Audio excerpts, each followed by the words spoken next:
Hey guys, so I'm back. Welcome, welcome. Thank you for coming back. That was crazy. Whatever it was that happened, it's crazy. It's crazy. So let me just take this out of my hair because although it kept my hair out of my face, it also hurt my head. In that few minutes it was on, it hurt my head. So let's just wait for people to come back to find us. Ooh, I'm really liking this deck. What? All right. Here we go. Here we go. Let's go ahead and do a second. Oh no, a third. Or was that the third? Was that the third, Daddy? All right, hold on, guys.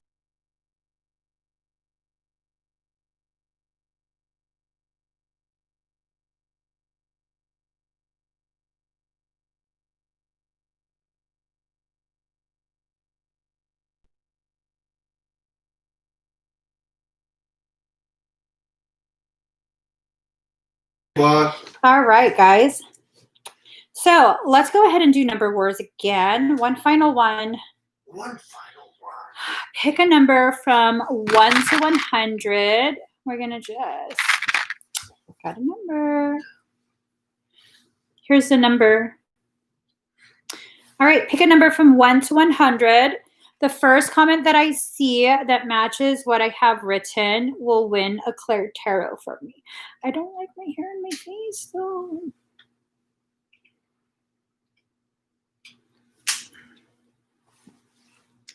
I hate this. I hate this.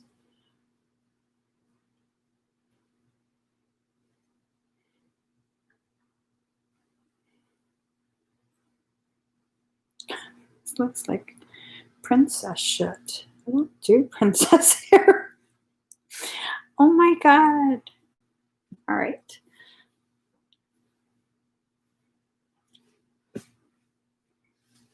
There, Shauna. Shauna, you won at 41. Congratulations. You saw it before I could get up. All right. Shauna. Let's see. Get out the deck.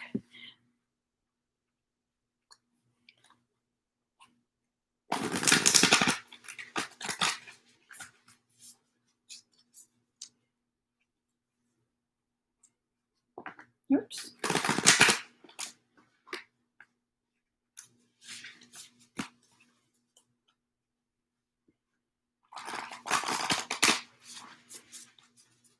One more shuffle. All right, here goes. Here goes. All right, Shauna. Ooh, strength of vulnerability. True power lies at the root of a perceived weakness. So this tells me you're going to be challenged. For some reason, this also gives me like a feeling of samurai and Bushido. With the codes of Bushido, you don't take on an opponent unless they have the ability to defeat you.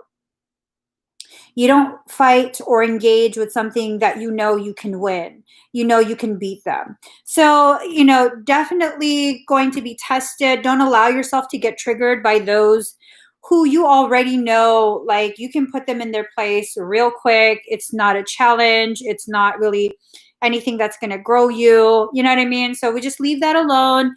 And I also get a secondary message of like parasitic things trying to trigger you, like intentionally all up in your ear about, oh, you're going to let them do that? You're going to let them say that to you? You need to teach them. They need to learn. No, girl. Unless they travel down your vaginal canal, you don't have to do any of that. You don't got to teach anyone anything. Card number 26, forgiveness. Hurt blocks our light. Don't allow yourself to block off how you feel regarding something another person has done to you in the past. That needs to be addressed, because that's the very thing. It's whatever that hurt was is the very thing that can cause someone as strong as you to kind of lose control and act out in ways that, you know, later on you're going to regret it. You're going to hurt more because you did that or you said that, especially when someone can't really defend against. Are you an Aquarius? So fast. Are you an Aquarius though? Do you have Aquarius in your chart? You have this kind of energy that is very common in Aquarius, where you can just say something just really like matter of fact, and it can cut someone to the bone, like just all the way down to the bone. Just one little sentence. Aquarius can do that. It's actually impressive. I'm an Aquarius cusp. So Pisces, Virgo moon, Sagittarius rising. Okay, so with the Pisces, when's your birthday? Yeah, that's how you feel like. You don't always have to show up to every single 314. So you're way at the tail end. I wonder if it has to do with your nodes. I have nodes. Not that kind of node. Your north and your south nodes. Be careful about allowing yourself to get egged into like cutting someone down, that, and it's unnecessary. Sometimes it's necessary. Let's face it. Sometimes it is necessary, because a person won't stop until you actually flex on them. But not everyone needs you to flex anything. Okay. Card number 33, sharing. There is giving and receiving and giving. Ooh, are you working right now? Because I'm getting this message of, you know, what you send out will come back to you. So if you're working right now and it ends up being something where someone at work, maybe a coworker, maybe a customer, whatever it is used to trigger you, it's like a sense of whatever it is, you know, whether it's work or home or friendship, or I don't know, that triggering is going to end up biting you in the ass later on. You know, so not at work, but I work with the public. Are you volunteering? You have to be very careful, okay? Because if you work with the public, I mean, it's totally like, you know, there's a fresh, ripe basket of of some nice words. I mean, I don't know.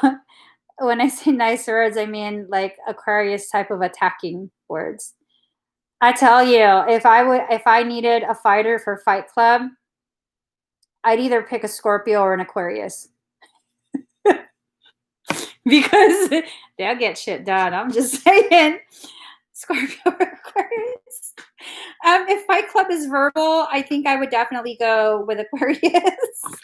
Sorry, I almost knocked you guys over. All right, let's get all the expedites. Did we close the link? Oh, not yet. I'm going to close it right now. All right. All right, here we go. Okay. Or is that messed up that I am just closing it like that? All good. All right. So, all right, I'll just leave it open for 5 minutes. Well, no, okay, no. Deb Lashbrook, are you here? Miss Lashbrook? She's here. All right. There we go.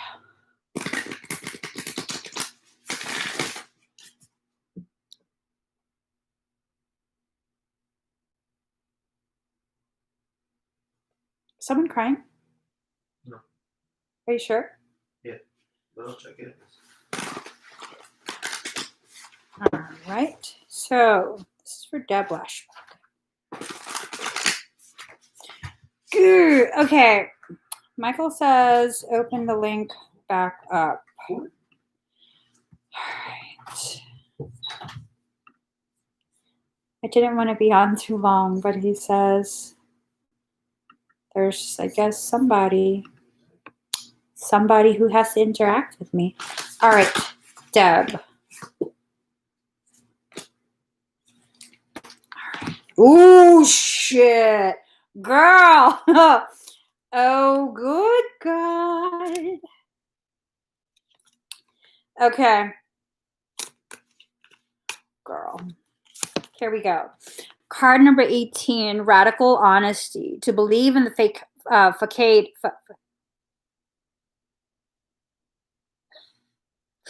is to suffocate in the armor of alienation, self-defeat, and self-denial. So you have a lot of things swirling on the outside of your, well, it's not even outside your shield anymore. It's on the outermost region inside your auric field. I don't believe it's parasitic, but it is a lot of energy that's swirling around. I'm wondering if this energy that you probably haven't felt in a very long time, maybe you don't even remember the last time you felt it. I'm wondering if it's causing you to feel a little more, I guess, defensive, for lack of a better word. And it's not that you're defensive and you're lashing out and you're not willing to hear anything. No, it's kind of like the type of defensive that you're waiting for the other shoe to drop. So careful that you don't allow this to alienate you. I'm wondering if you're also feeling like almost like you don't want to be a bother for whoever it is you need to talk to. It's a sense that you need to have a, sorry. I kept looking at this detail on her chest. I'm like, what are you talking about? Michael kept he kept pointing it out. And then I realized, oh, okay. So sometimes there is a symbol that I see. And this symbol that I see, it looks very much like this. 3 lines and a line on top. And that's usually indicative of Lyran war. So, and then with the gold there, I'm being told to say, hold on, let me all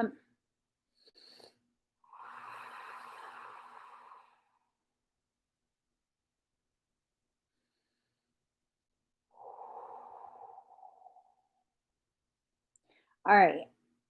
It didn't feel right. It didn't feel right. The instruction of like, tell her on the live stream. So I'm not going to say it. I will message you instead. It's something you already know anyways. So it's really not a big deal, but, let me send a message right now. Let me email you.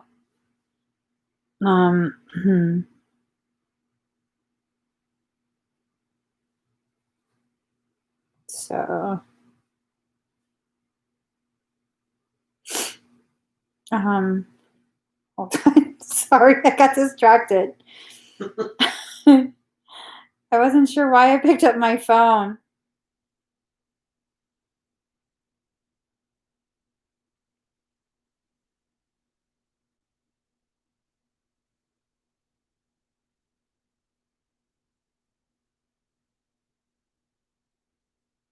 All right, there you go. So that's indicative of that. You wear it on your chest. A lot of your power comes from that same Lyran energy. So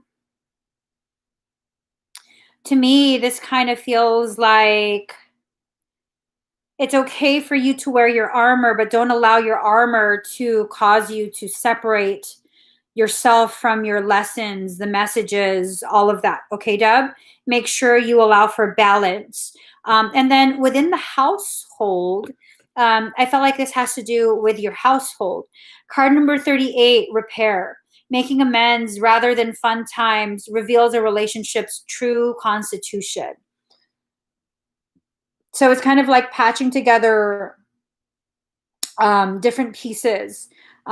Maybe the different pieces that need to be patched together are like small things that were said here and there by your partner. And those things, it's almost like portions of a statement that maybe they couldn't say full on, you know? It doesn't necessarily feel like that statement has to do with, oh, I'm going to go ahead and admit that I've been lying and cheating. And no, it doesn't feel like that. It feels like the statement that's needing to be expressed, or rather pieced together, are parts of their attempt to support you. I don't know if maybe they've been trying in their own weird way to be like very supportive of whatever you're going through, whatever you're struggling through. And it's just, it hasn't been translating or maybe even being received in the way it was intended. And sometimes, even if someone's intention is very sweet, if it's not communicated in the way, in the language, the love language that you're fluent in, the message can be more than just unheard. It can be received in the opposite sort of way, like, oh, you don't care. Which, I don't know. I don't know if they care, don't care. I just feel like there's something that's very genuine and very supportive that they were trying to express, but they're not very good at communication. That's just not really their strong suit. So, card number 19, accountability. Responsibility is a gift of love to yourself and others. So, this is about holding them accountable, allowing yourself to really not carry that extra baggage, like emotional baggage. I feel like that emotional baggage is very much connected to whatever pieces are not being received. I don't know what it is though. It's almost like a sense that there's a lot of things that are obscured, because you look in the background, there's fog. You look over here, there's fog. Over here, she has her armor, and it almost looks like there's fog going behind her. So a lot of things are kind of being obscured. Different people, they're not what? What happened? They're not. Who's not? I'm confused.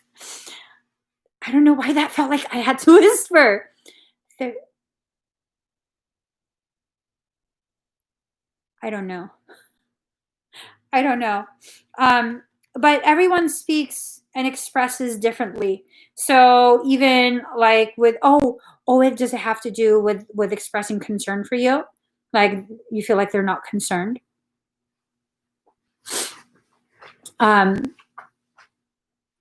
Sometimes, and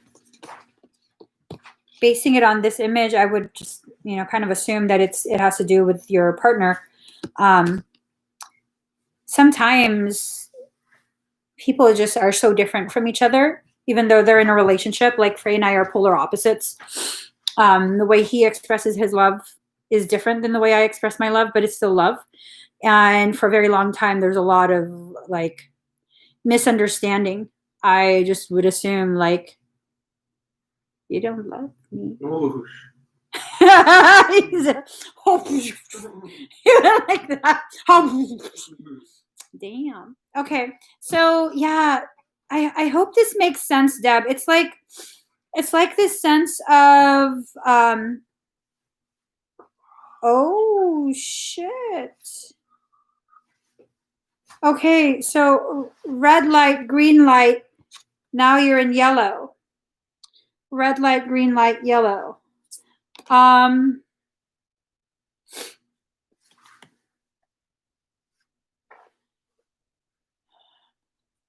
11, 10, 9. So you halted, and then it was a green light, and now it's kind of like slowing down. Hold on. I just want this to make sense for me. It's kind of confusing. Are they just a very confused person? Are they consistently just, not making sense? Not like Alzheimer's or dementia type of not making sense, but just the logic does not make sense. The logic they use doesn't make sense to you.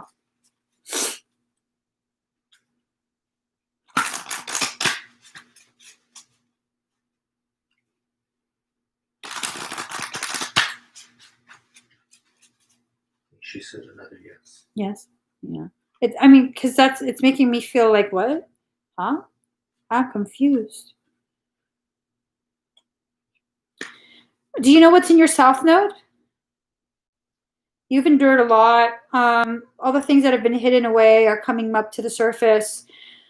So endured, rock, and then darkness and moon. A lot of the things that you've been hiding, like the emotions, the things that are really, really upsetting you, the things that you want to say, but you probably don't say to just avoid conflict, that's coming back up. You have been like the solitary tree, and you've endured so much, feeling basically like unrooted, but at the same time, you're holding on. See that? You're holding on. That kind of tells me,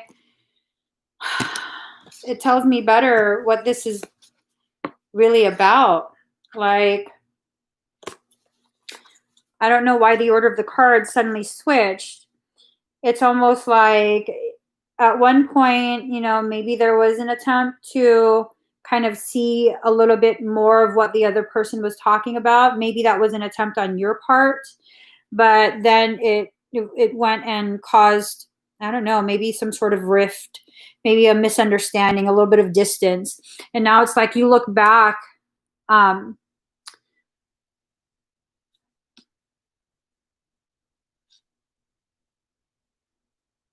that's so weird. So at the very beginning of this, when I saw this card, I kind of just immediately was like, oh, emotional baggage. And then I look at this and I was thinking again, emotional baggage. And Michael's like, whatever made you think that's a full bag? And I was like, oh, was that fabric on top? Because I thought those were rocks. And I look closer and there's no bulging. So it's not full. And I look even closer and they're kind of like the size of palm stones. And then suddenly Michael's like, she likes crystals, right? So now all of a sudden this is changing. And I just noticed the winds of change. The winds of change are blowing you in a different direction. And this all might just be within you. It doesn't necessarily indicate that there's going to be some sort of splitting up in the relationship or any of that. But adventure south. So, whoa. I don't know if I'm allowed to say that. This looks. Hold on, I got a message to you, Deb. I'm not allowed to say that kind of stuff on public live streams. Hold on. Did you hear that? Mm-hmm. Did you guys hear something else outside of me saying hold on? Like a vibration? No, something else, like a robotic type. Okay, let me message Deb.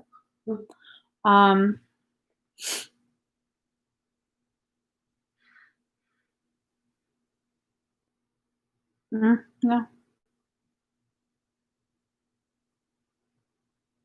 And then it's.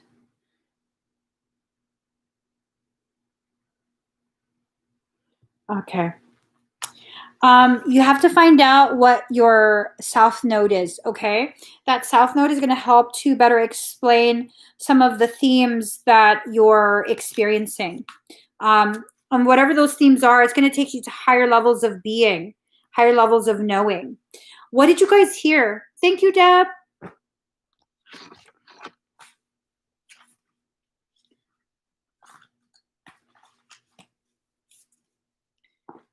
Did you guys hear something weird? So, really quick, I did reopen the link. I don't know who it was that Michael said I needed to wait for. But the link is open.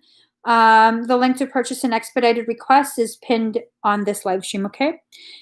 Yeah, it sounded like a frequency, which is weird because like there's nothing here that would make that sound.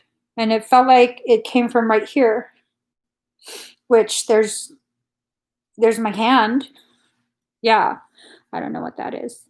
Let's see. Alrighty. So we have the River Soul.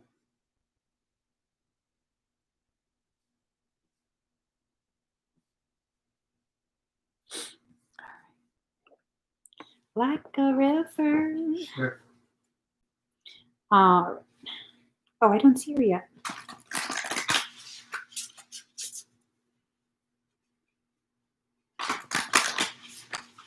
Oh, there she is. All right. So let's. A little bit of a delay. I do. Maybe if I drink more coffee, it will speed my delay. Possibly. All right. So breathe very deep and very slow.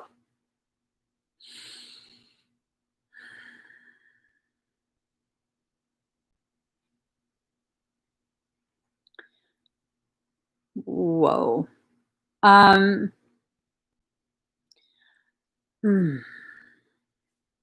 right. So I'm being shown you are wearing like a very streamlined suit. It almost looks like a midnight blue liquid latex on the skin. You have a very androgynous type of figure. Like I can't quite tell if it's feminine, masculine. It's kind of just very like ambiguous. But you're wearing what looks almost like liquid latex. And you have what looks like a very simple shaped what do you call it, helmet on. It comes with a facial mask. It almost looks like someone put a perfectly round, like a globe type of fishbowl over your head. The area that we're in, and you're very lean. Okay, this is a very, very lean, almost like lanky body, like lanky figure. So I don't see your face, but I know it's you. I'm being shown an environment that looks like sand dunes, just kind of like hills upon hills upon hills of nothing but sand. The only thing is this sand is a very pale pink, like a blush type of color. And the sand, it almost gets blown around like flour or like some sort of powder. So with what you're wearing, it's like you're crawling up like army crawl up to the top of one of the hills, and it looks like you're trying to observe and look down. So that fishbowl helmet that you have, I don't see your head in it. It just looks like a clear fishbowl, place where your head should be. So this tells me this is like a cloaking technology. It's to completely conceal your head. You're at the top of the hill at this point. You're looking down over the top of the hill.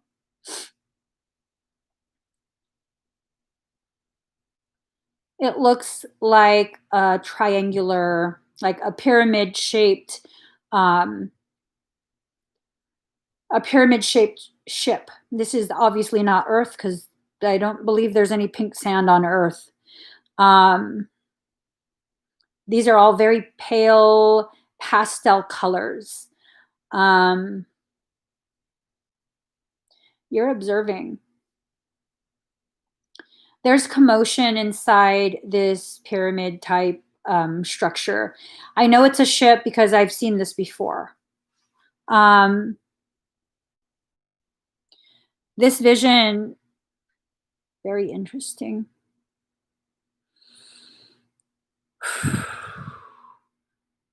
It's giving me anxiety.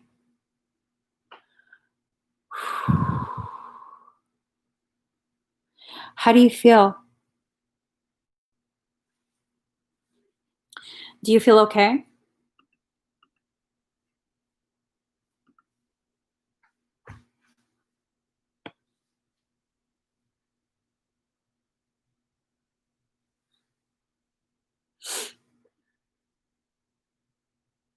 I feel weird.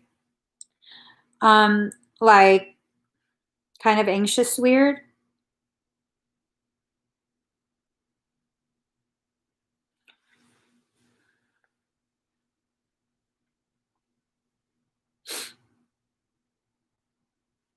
Yeah. So I'm just asking your higher self, what of this am I supposed to share? Um, hmm. Okay, so I'm familiar with what this is because I'm actually inside that ship. Um, it's not my ship. It's not my ship. I know exactly how this goes down, but what makes me feel kind of weird, but at the same time, relieved, is that I've never remembered you being there. Not until right now. I actually don't even remember seeing you there still. Um, that's how well hidden you were. And you were observing the whole thing.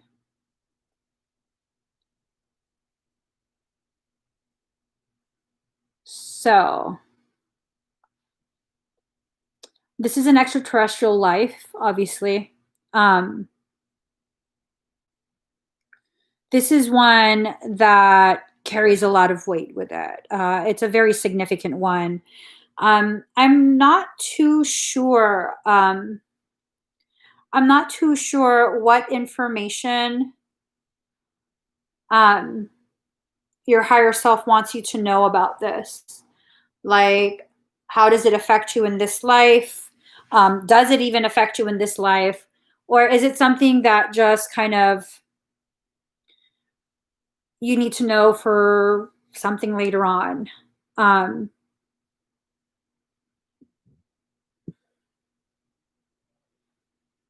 oh, oh, oh, you blame yourself. There was nothing you were going to do in that event that would have changed the trajectory of it. There was nothing you could have done. Good Lord.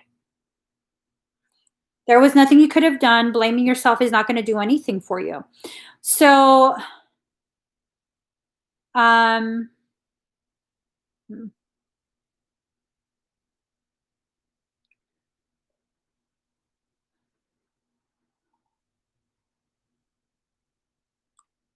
do you feel sensations in your body right now? Like energy?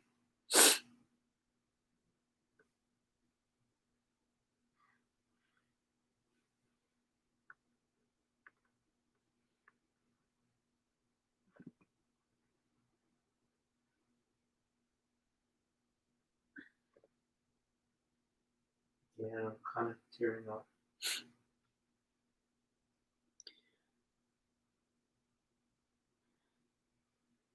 You didn't fail.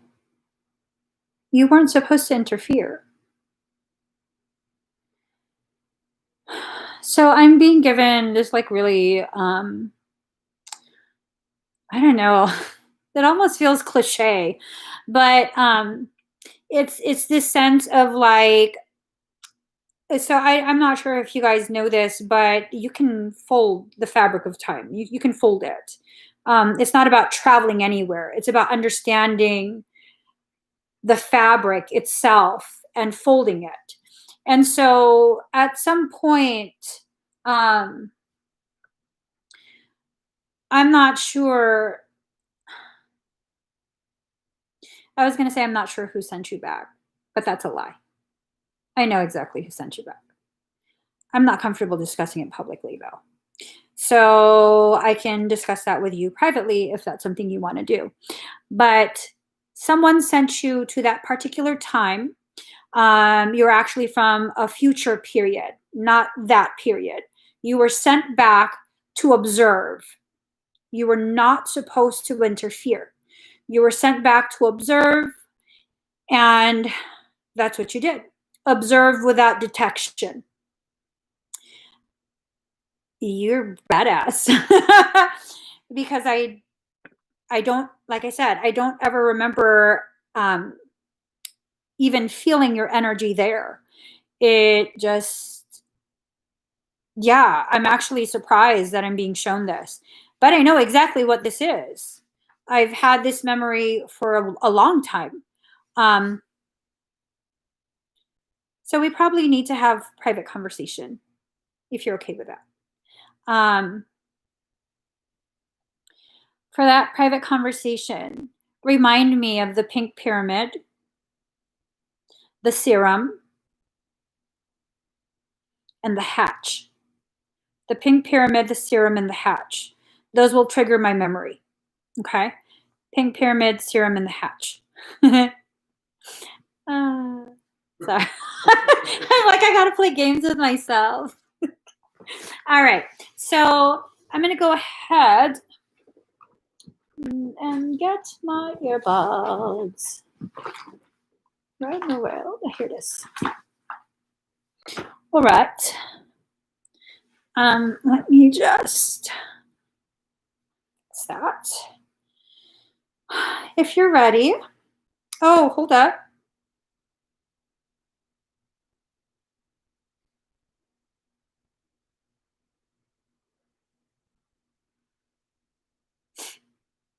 I don't know if this is ancient Egypt. It looks similar to ancient Egypt. It also looks similar to Mandalorian, what few scenes I've been shown in the Mandalorian, where like their head is covered. It's not as like, let me use the right term.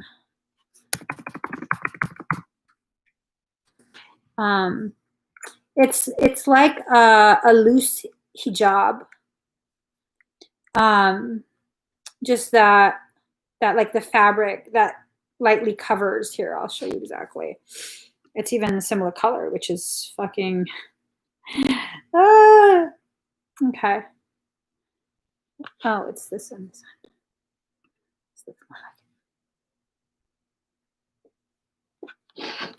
All right. So you are in, it looks like a desert type of landscape with almost like sand, like adobe, or is that stone? The buildings are made of some sort of stone. They're all single story.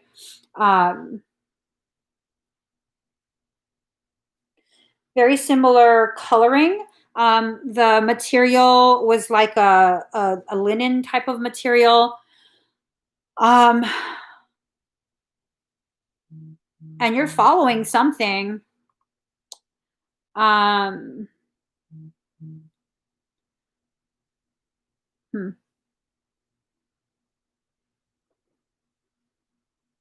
Again, your face is obscured.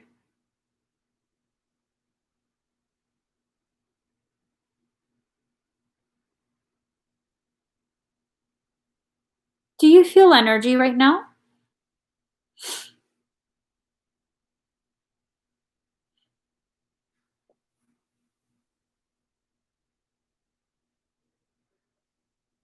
Do you feel energy in your body?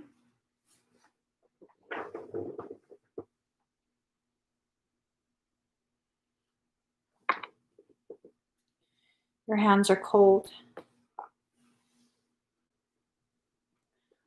Cold, like your mother's hands are wrapped around them?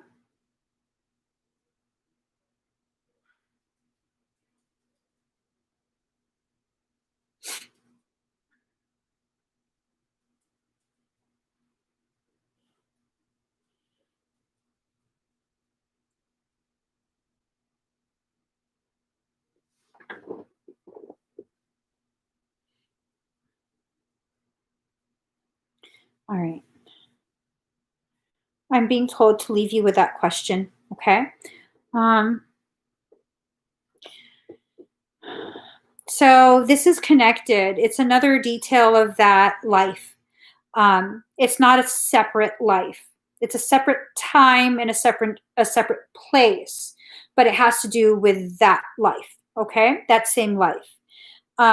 So breathe very deep and very slow. Let me just double check what your.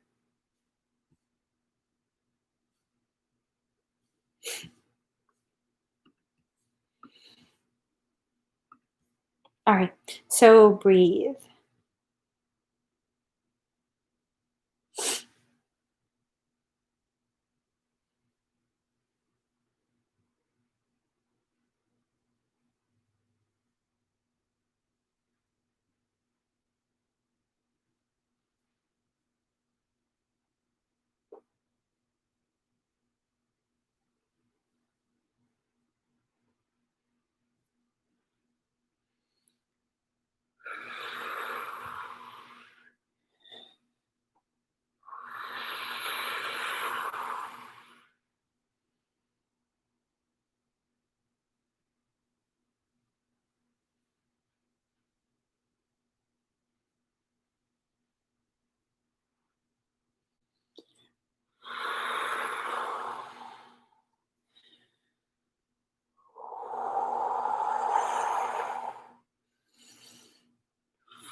How do you feel?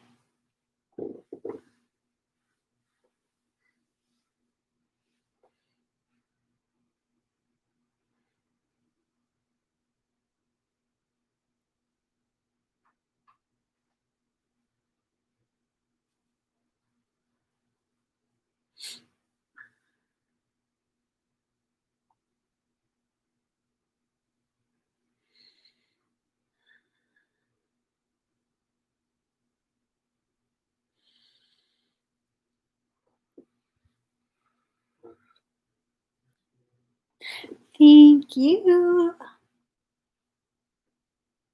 Just leave that back there. Do you feel dizzy at all?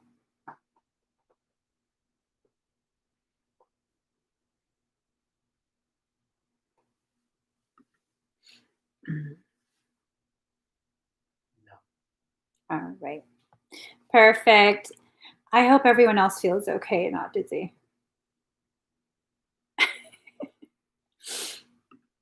Sometimes the girl just gets tired of the BS. She has to just clean up. That's all it is. That's just all it is. Close the lid now. Hold on.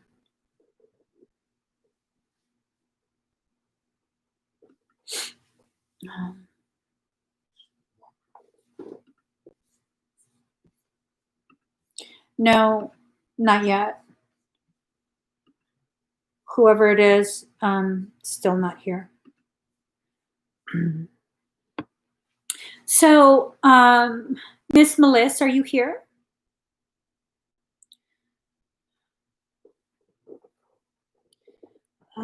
Here. She's there? Yes. I have such a lag. It's ridiculous. Yeah. All right, Miss Melissa. But I refreshed, you know? Let's see. Let's see.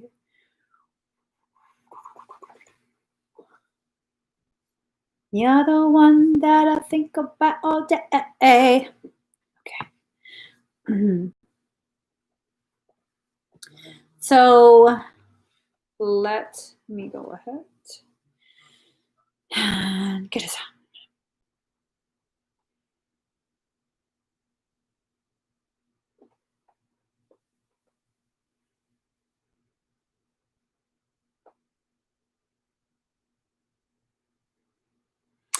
All right. So breathe deep and slow.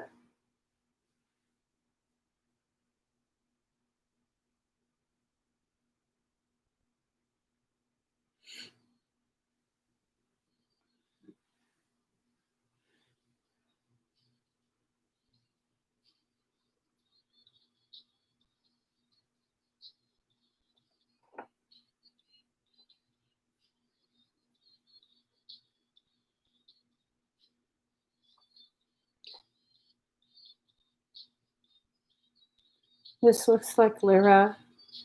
So much water everywhere.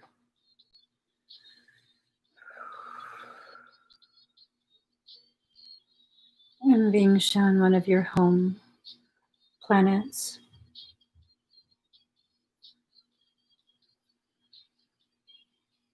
I'm being shown you are a cetacean in this life. Like a whale. More like a dolphin than a whale. You look like a pink dolphin. You're albino. You're pink. Your eyes are red.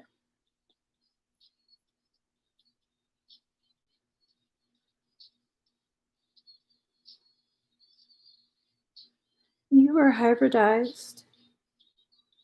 You were a cetacean by choice. But you're not actually cetacean, like cetacean form.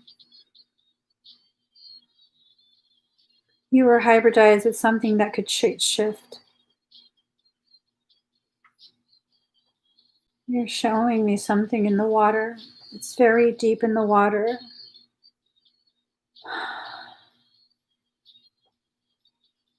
It's almost like a field, just a field of tall grass. And this is all underwater.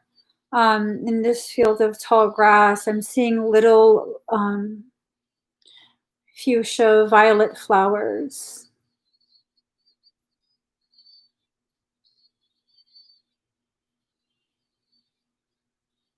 You lost something there.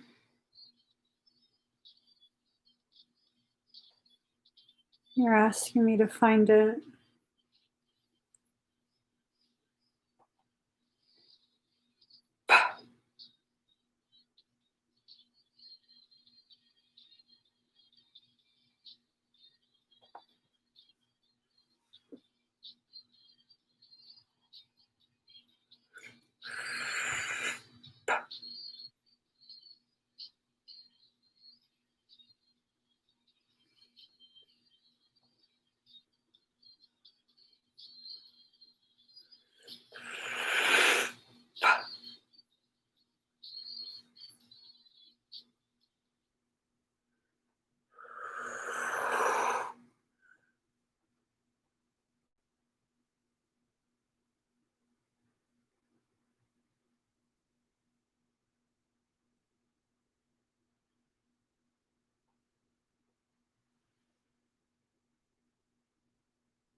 It's like a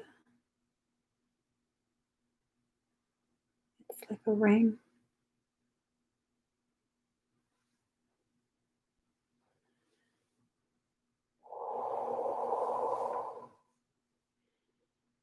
This started as a short cylinder. The core was removed, it was cut out, and what was left was the ring. This is made of it's almost like a very fine smoky quartz. It almost looks like the lightest hint of smoke, like a very light grayish tint to it, and it has gold rutile in it. It's gold.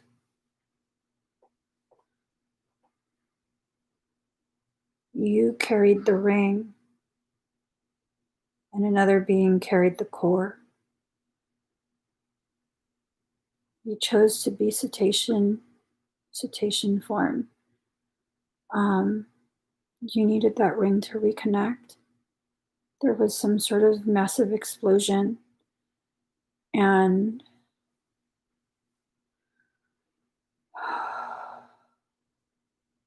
I'm not being shown.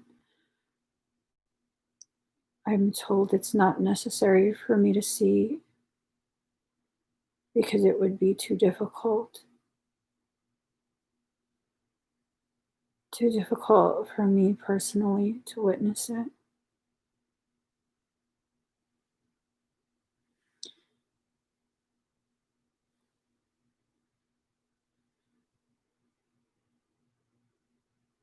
I don't know if I want to look.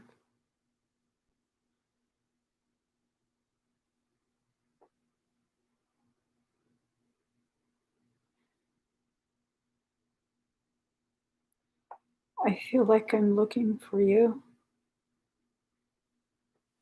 and my chest hurts. Um,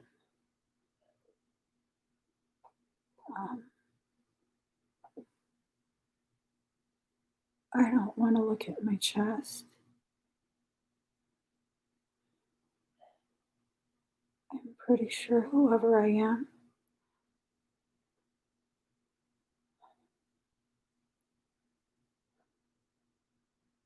I'm pretty sure I died here.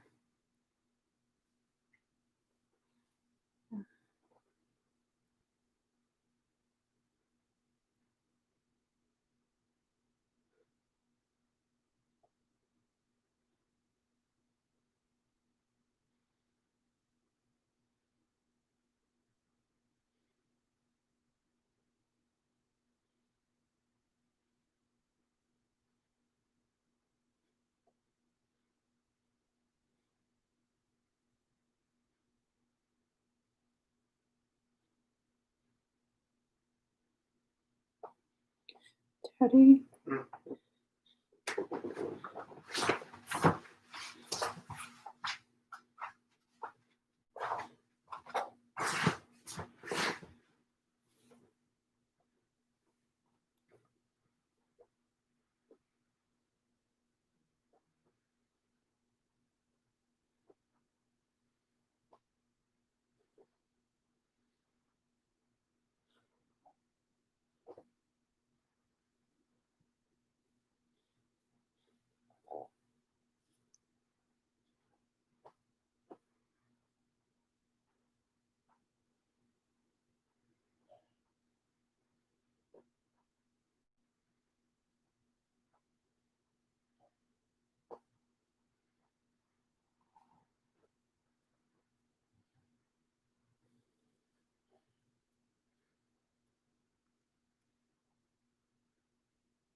Can you get me the Andarin? Cool. Can you put it here?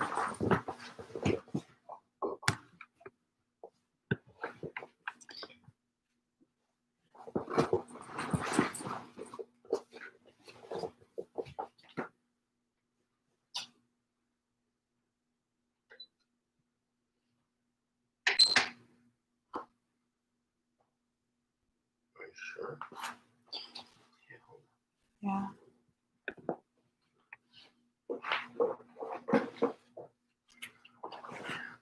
Sorry, guys.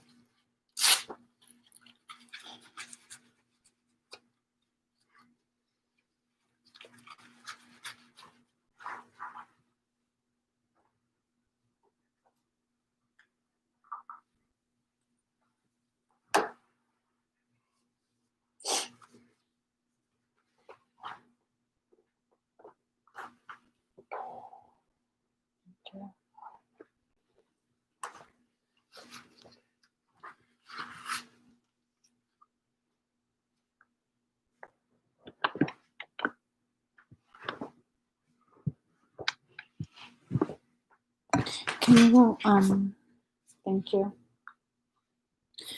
How do you feel, Melissa?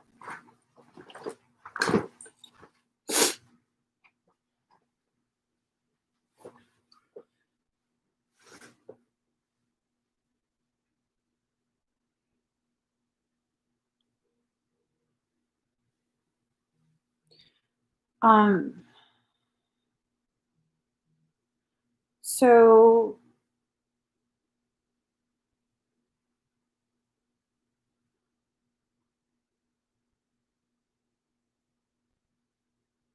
do you feel anything in your chest? I'm okay.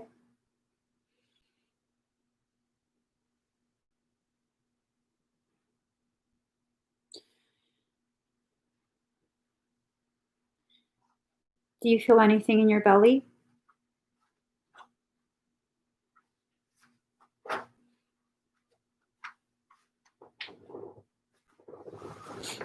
She said no.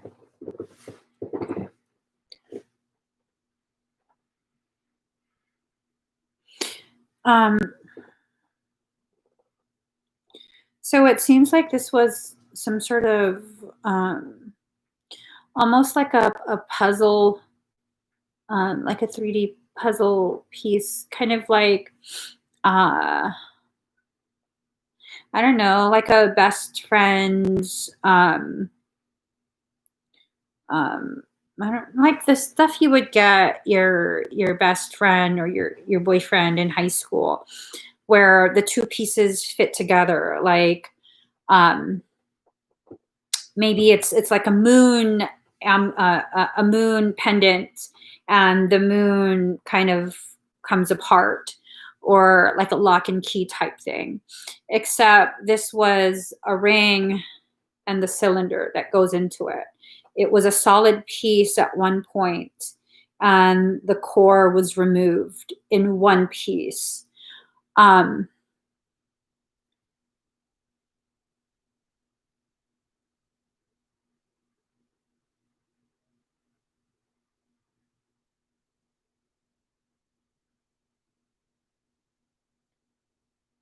do you get pain in your thumb?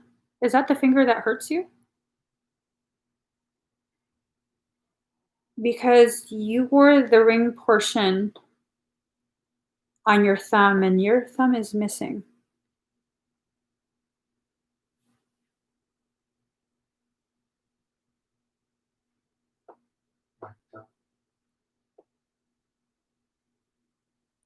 Um, how's your right thumb for the past 2 or 3 months? Has there been any change in it? Either a worsening or an improvement?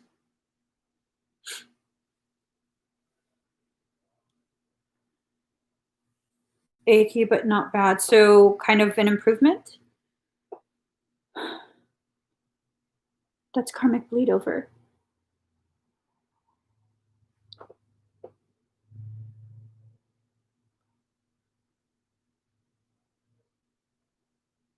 So you'd been carrying the trauma of this in your thumb when some sort of reconnection was beginning to be established. I don't think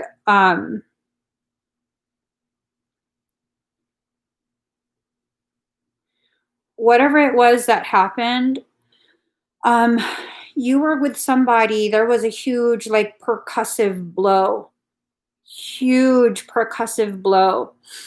And it was this sense of, while I was in that body, it wasn't me, but while I was in that body, like, it would have hit you, and instead I grabbed you and I pushed you, grabbed you by the arm and I pushed you.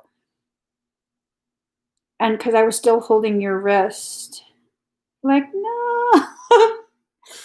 um, Blew off your thumb, imploded, not imploded, exploded on my chest. My chest felt hollowed out, like it hit me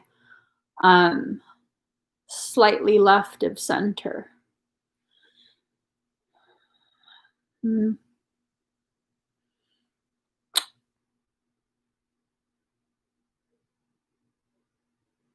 So if there's a reconnection that occurred and it's transmitting information without you knowing consciously, I would assume that if you were carrying most of that karmic trauma stored in your thumb and you were experiencing pain there, and now suddenly the thumb is improving, I would assume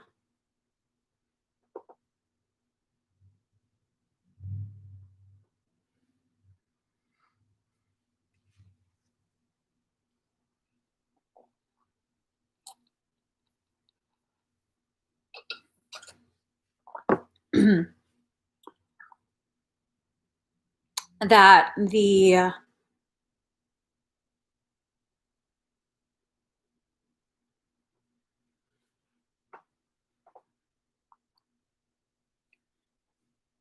because balance needs to be kept, that because the trauma has not been addressed and released,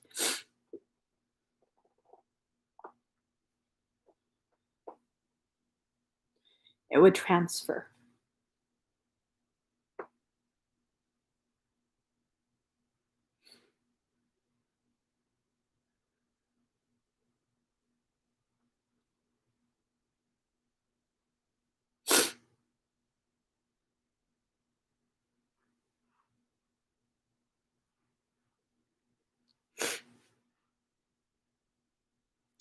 So there's a transfer that's been occurring between you and whoever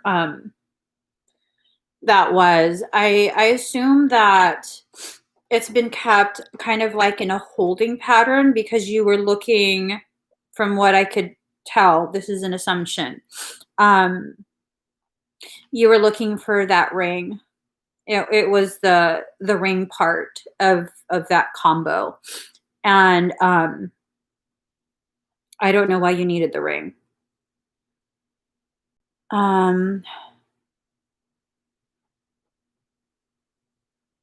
I'm just asking your higher self. I'm just asking your higher self what exactly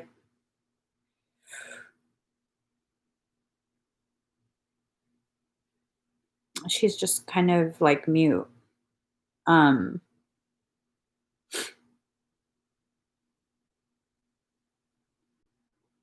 Yeah, she's not saying anything at all. I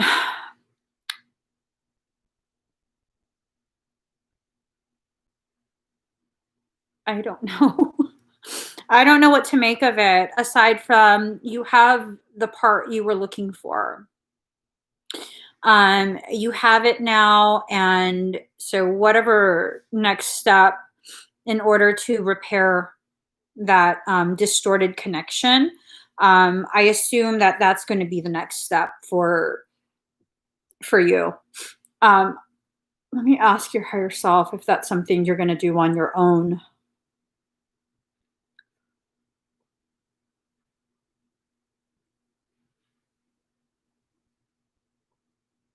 I'm told that it's already begun. I don't know what that means. I don't know how it will be expressed, like what type of nuanced details there are for that process. I'm just told that it's already begun. So let's play cards. Excuse me.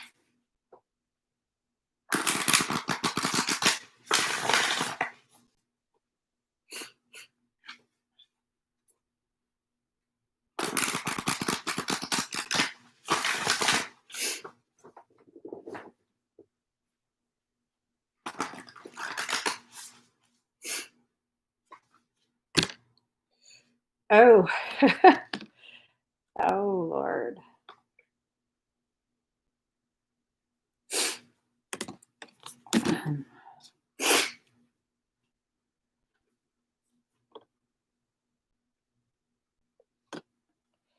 This is super fucking potent.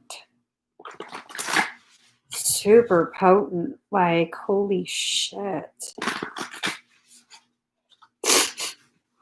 All right. Card number 7. Card number 7. Distorted perceptions. Reality is rarely what we are raised to believe it is. So things have been distorted. We kind of just mentioned that whatever distortions occurred to cause disruption in that communication and that connection and the functionality of, you know, whatever it is you guys are supposed to be doing. It really distorted that. It really caused like a holding pattern, confusion, a lull. And I think that's kind of, that's going to be resolved at this point. Card number 23, broken dreams. Only you can accept or reject your dreams. So be very aware of what you are dreaming, how you feel when you wake up from dreams, even if you don't, like if you're not able to remember the details of the dream when you wake up. Oh, oh, wow.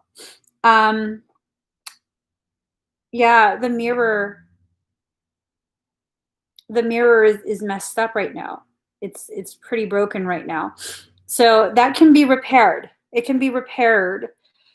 And it might be, you know, the mirror is indicative of how you see yourself. Maybe it's someone who's mirroring outside of you. There's just a lot of like different meanings to that mirror. But card number 20, enough. You were born enough.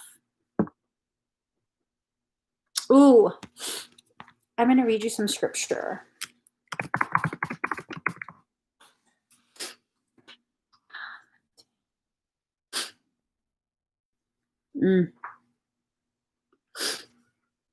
So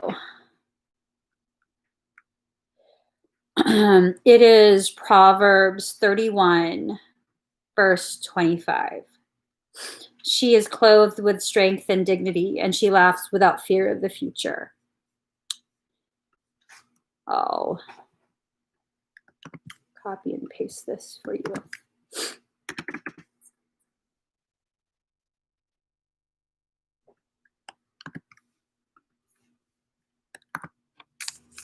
There you go.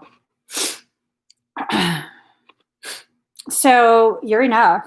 Even on your own, you're enough. It seems like you are kind of placed between two towers. That was the impression that I got when I first saw this card. It's like you were placed in between two towers. One wing seems to be injured. It's almost this sense of like the egg being dropped and the wing being injured. I don't know if it has some sort of, I kind of feel like it has some sort of connection to some past life memory of creation, like being separated and feeling like, why am I being kind of left out? What makes me so different that I can't be part of what all of them are doing? Hold on real quick.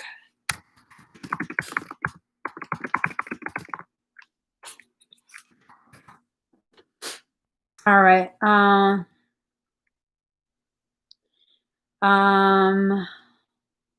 Oh shit. Okay. So if you look at her hair, it reminds me of a Japanese top knot hairstyle for the samurai. So I had to look it up. Um, the chonmagi is a form of Japanese traditional top knot haircut worn by men. It was originally a method of using hair to hold a samurai helmet steady atop the head in battle, and became a status symbol among Japanese society. So let's see.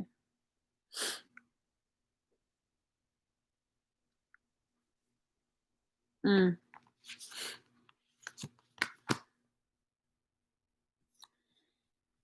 Okay. So it seems like you're ready for whatever, whatever life is going to send you. And maybe you're not wanting to fight anymore, but if you need to, you will. If you have to stand your ground, you will. But I think a better use of your time is a mere acknowledgement of that fact that you're capable all on your own, that you are enough all on your own, but your primary focus being on mending that wing so you can fly to whatever place within you that you feel you need to go to. So your numbers are 7, 23, and 20. 7 being the number of completion, 23 being the number of Blu-ray cloister guidance towards stability and change. And then card number 20, you were born enough. That's kind of just like such a powerful message. You were born enough with your top knot. So,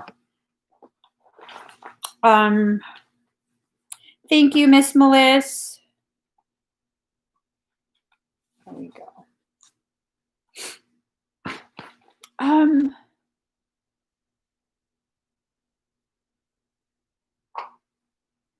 Hold on.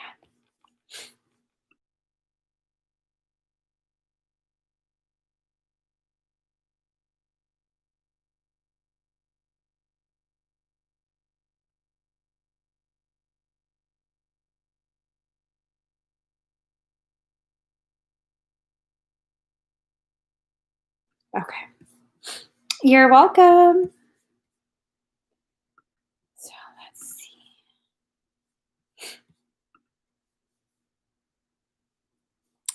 Mary Spaziani.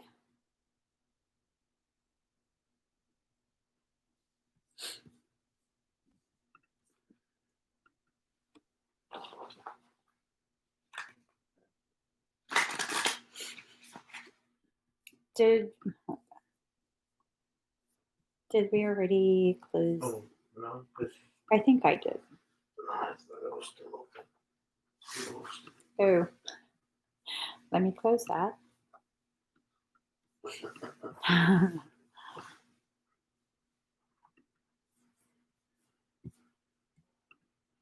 All right. Did you see? Not yet. So we can timestamp it because she left the question. So 1 hour, 15 minutes, and 20 seconds. 1:15:20. Hi, Mary. Let me just finish shuffling these cards. I saw your question. Let me. Ooh.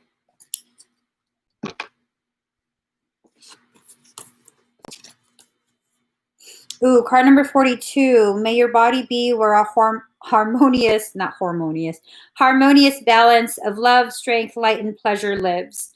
I don't know that it's going to be fixed by tomorrow. I don't know that you'll have your car by tomorrow. Card number 39, perspective. A calm and clear mind is free to see differently.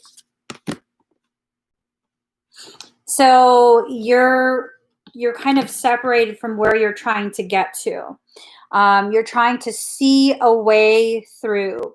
You're trying to see a way to get to where you believe you should be. something that's like a lighthouse, giving you some sense of direction. I assume that's in reference to your job, because usually the job will be the very thing that gives most people, not all, but most people, some sense of direction. She's here. Yeah, I see. So I'm feeling like you might not be able to go into your job tomorrow.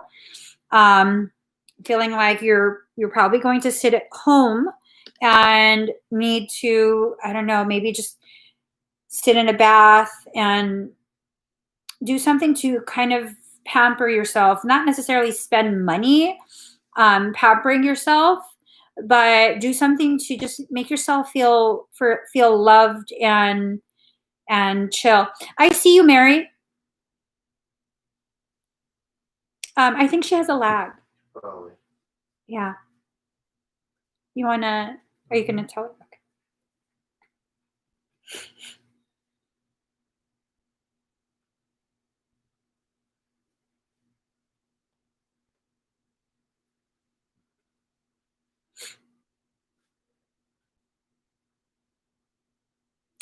Yeah. Can you tell her to exit and come back? No. I'm sorry. The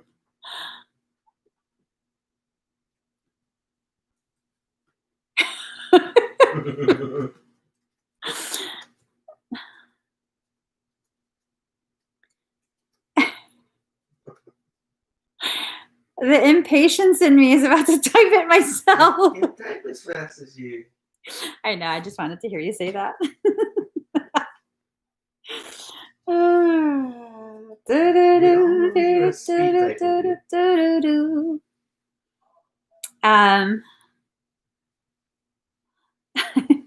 Let's give Mary a moment.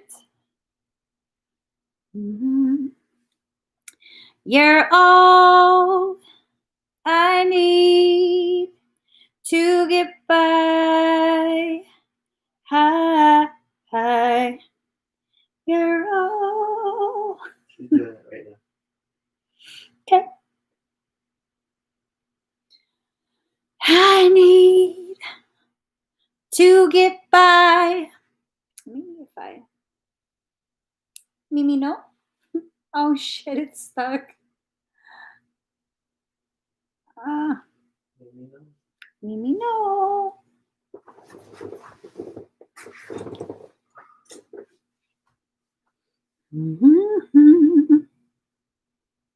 All right.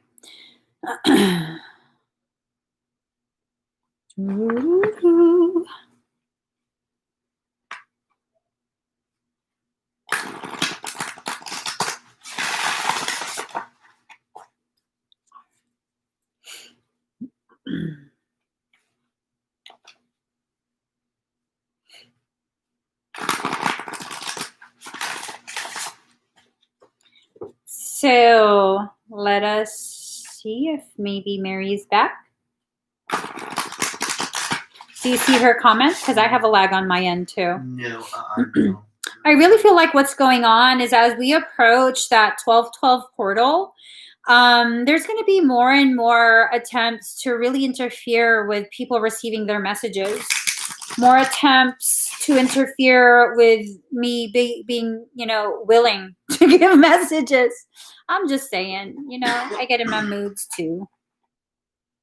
Under pressure. Okay, so I'm just going to go ahead and finish her reading. Why am I being so impatient right now? What the fuck is your issue, girl? Sorry. You're all I need to get by. Okay, for real. We're going on to card number 33, sharing. There is giving in receiving and receiving in giving. So I'm wondering, hi, Mary. So, okay, let me not be a total dick and let me just go back. So card number 42, home. May your body be where a harmonious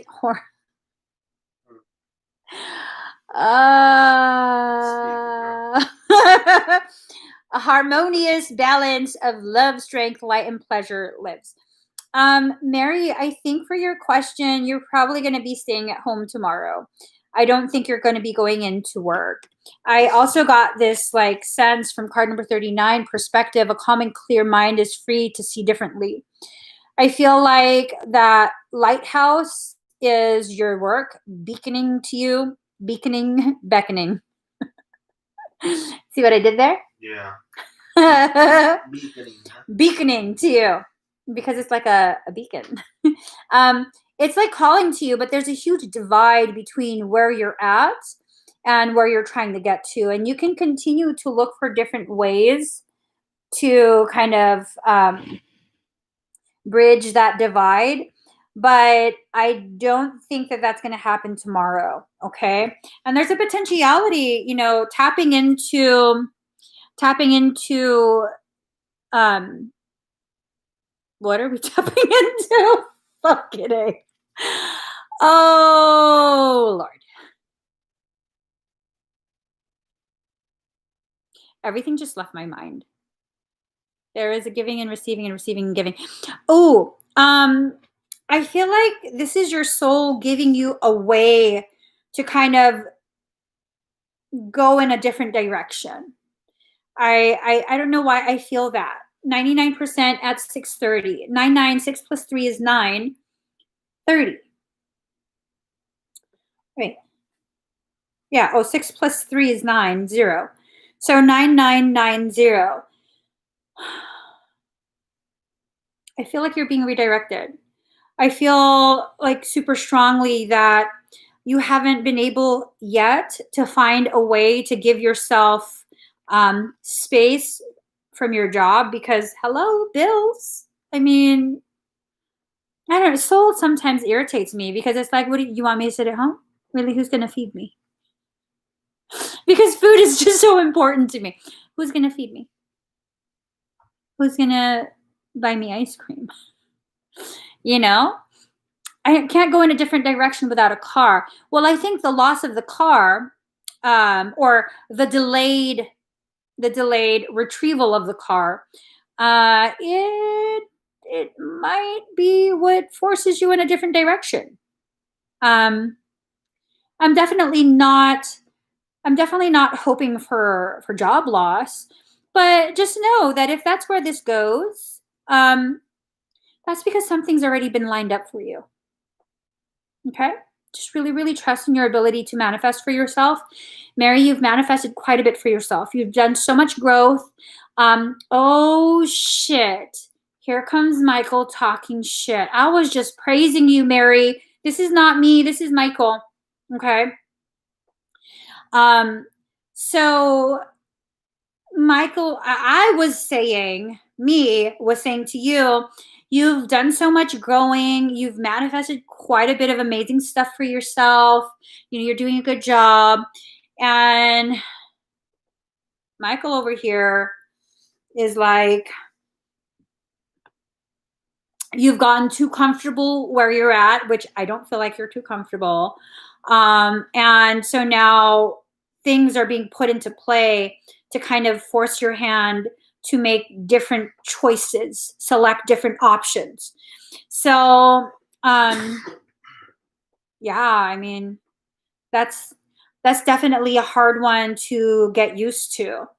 But if you look here, there were I want to say there were 2 girls that were really like, and then a guy. I can't remember, but they're kind of out, and you're over here. This is you. And you're surrounded where you're appreciated. So this is a process, okay? Yeah, no, it's very uncomfortable. It's scary, especially in the times that we're in right now. You know, like I said, I really don't want you to have a job loss. I mean, that would be fucked up, you know, to try and be like, oh, no, don't worry. Like, no, you're good at manifesting. you're going to worry. It's a very big deal. It's a very, very big deal. But you're being redirected towards something else. It's going to be a little bit of a struggle. I'm wondering if maybe there can be a shift within you that will be enough to not have that forced redirection. So part of what Michael was saying is that you did make so much progress and you've backslid. Whatever. I mean, life is like a cha-cha. 2 steps forward, 2 steps back. I'm just saying. And I feel like as long as you keep dancing, but I'm also kind of feeling like your soul is just ready to kind of nudge you into the next part of your journey. I've been put on notice of being like, oh shit. So you already know where this is going. Mary, you will get through this. You've gotten through everything. Hell, you've gotten through a very intense 2M circumstance. You will get through this. Okay? You will get through this. This is the last picture that I see. That's you. Bountiful harvest. Surrounded and appreciated. I trust in your ability to get whatever you need to do done. This will play out in a way that will get you to the next part of your journey, okay? I don't know what the details are, but I do know you're not someone who just gives up, all right? Well, sometimes we have to backslide like the arrow so we can accrue more stored energy and be launched further forward. So, sometimes Michael speaks in a very gruff manner, but he's not necessarily trying to tear you down. He's just blunt. He's just blunt. Roll him up and smoke him, fucking blunt ass mofo. Let's roll him up and smoke him. You calling Michael a bitch? Mhm. Are you calling Michael a bitch? Hold up. What's up? Okay. Give me 1 second. All right.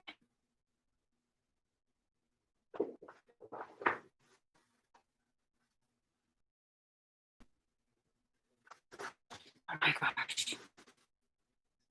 Why is the leafy so damn slow?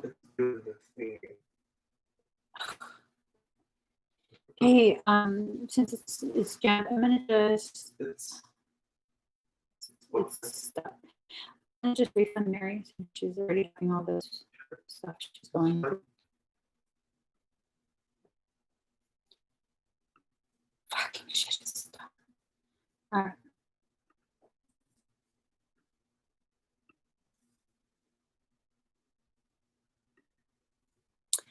All right. Can y'all see and hear me?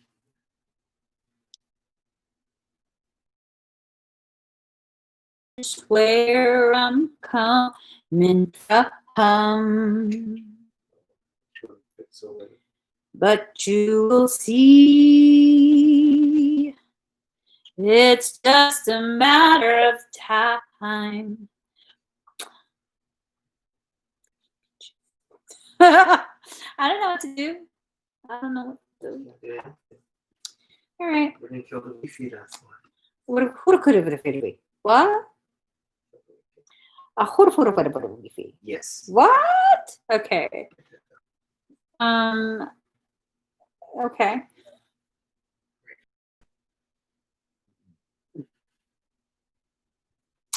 My freaking laptop is so stuck. Ooh. But you will see. Can you guys see me now? It's working. Oh, is it working? It's a little off now. Working now. Let us not involve the whole Trinity up in this. Let us not do that. All right.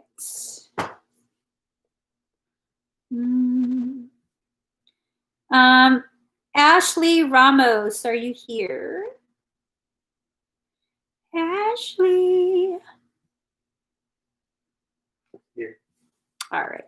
Ashley, here we go.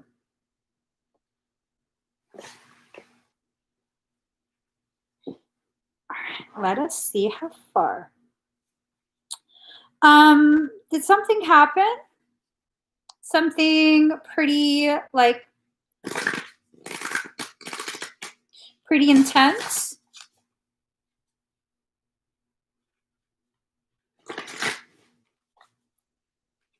Yeah. It's almost like I got this visual of you standing there, and then it's almost like some huge linebacker just tackled the shit out of you and just knocked you into a whole nother field. It's almost like you got sideswiped real hardcore not too long ago, maybe like a few months back. And even till now, it really affects you. And it's not that it affects you because you're weak. It's just a really traumatic type of experience you had. Like the way you perceived it was very traumatic, which I can't blame you. Okay. Okay, hold on.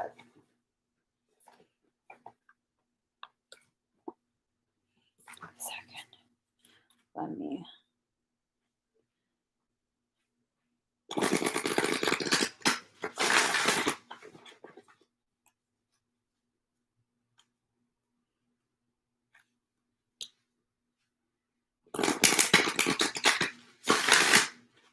Here it goes. Mm-hmm. Oh, that is deep shit, that imagery. Okay. All right, girl. Card number 37, transitions.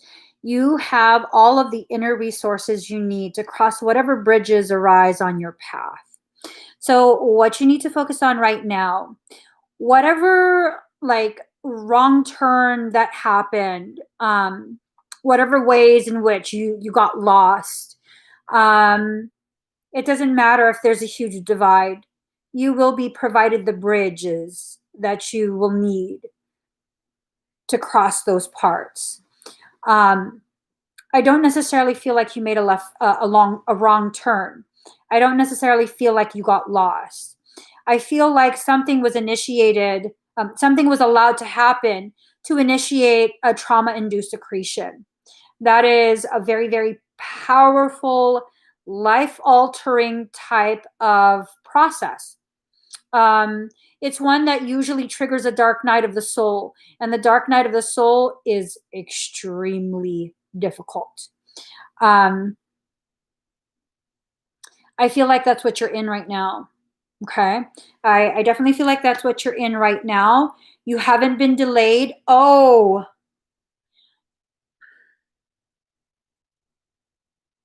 is someone stalking you? Is someone keeping tabs on you?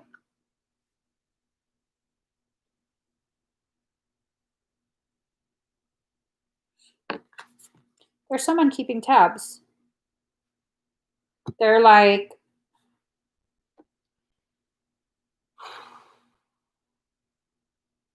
several people. I'm seeing quite a few different faces at this point.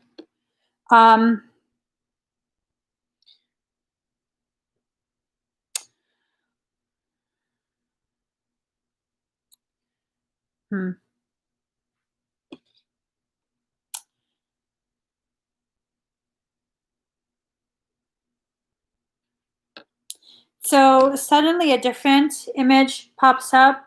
This area suddenly looks like a horse. So whatever part of your journey you're at right now, if you feel like you're too tired to move forward, you're going to be carried by your higher self at this point. Okay, hang in there. Definitely hang in there. Okay. Hold on.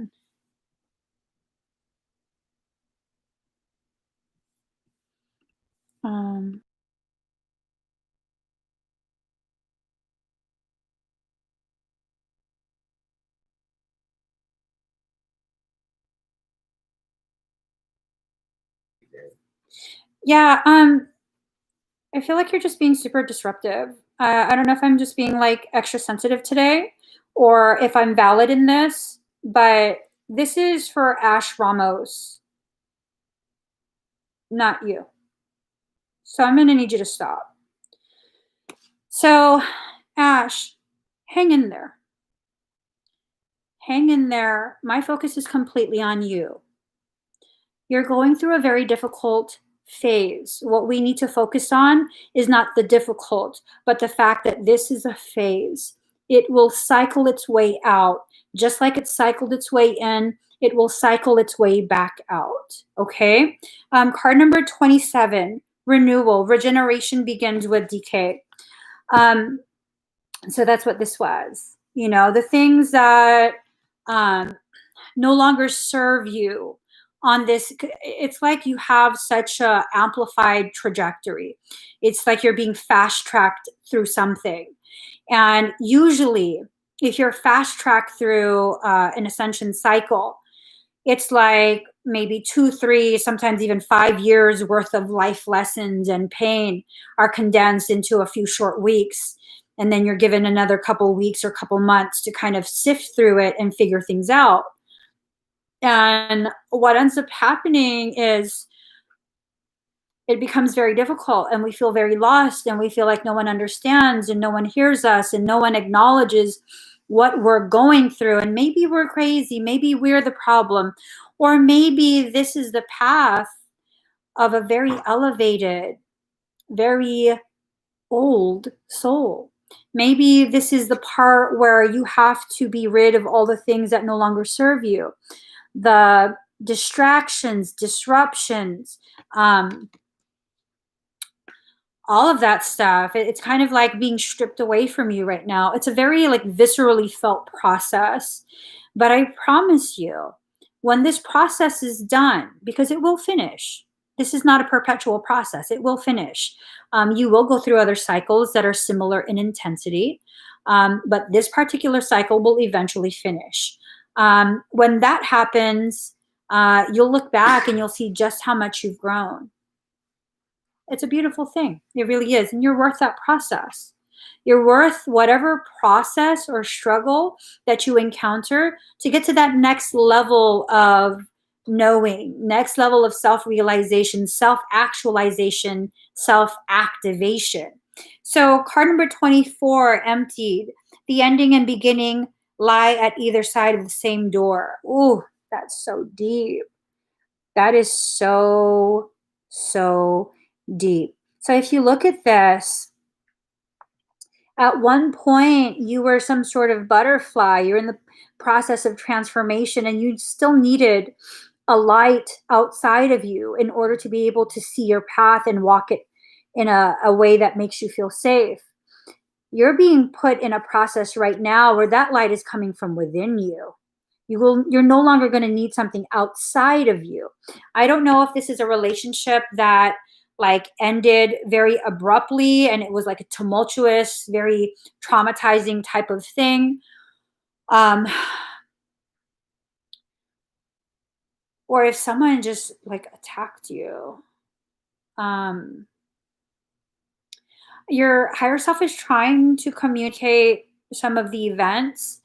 And I kind of feel like I'm obscuring the details because I don't know. I don't know if maybe so 8 years and 2 kids later, um that would probably explain why the light is positioned along the root and the sacral. Um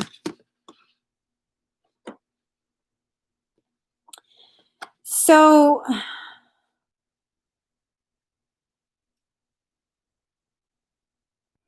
hmm,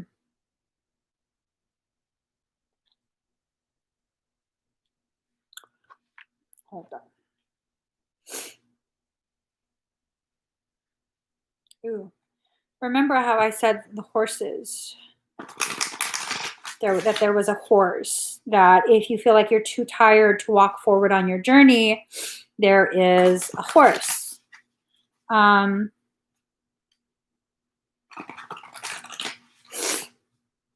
see. Gotcha.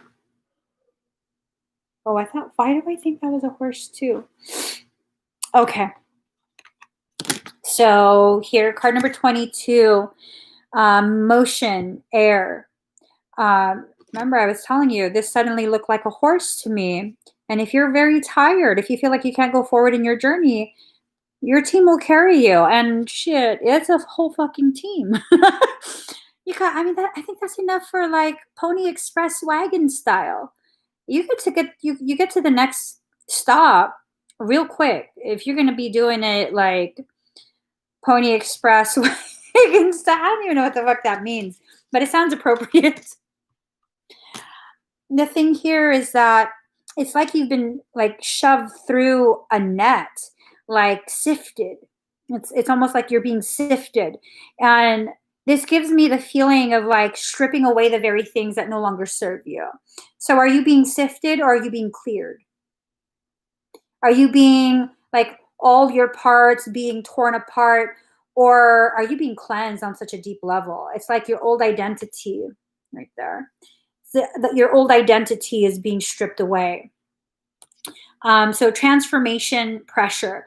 Sometimes when the transformation is highly elevated and accelerated, you will absolutely feel that pressure. It will be a very, very difficult process, but never something that you can't recover from. It's never something that will be beyond what you need to understand how strong you are. Okay. So solitariness and desert, card number 13, 13 representing, 13 representing that like goddess energy, that divine feminine energy. So I look at this and I'm like, you walk through a desert for at least 5 years. I don't know why I get the number 5, but it's almost as though you've been walking through a desert wasteland for at least 5 years. And now you found another little bird, something that can fly as high and as far as you fly. And I see you in a wedding dress. I don't know if you're planning to, I don't know if you're planning to enter into another relationship, but there's a potentiality of one. Okay. If and when you are ready, there's a potentiality for something that is more worthy of your time and your effort. Okay. So I hope that helps you. You haven't strayed too far from your path. This is the path you're supposed to be on. I know it doesn't seem like why would I choose this? This is so painful. It's so like difficult. Why would I choose this path? Well, sometimes the human being doesn't choose the path. Sometimes the soul chooses for you without your consent to get you to the place where you're really supposed to be. Okay? So thank you, Ash. Let us see. Salome.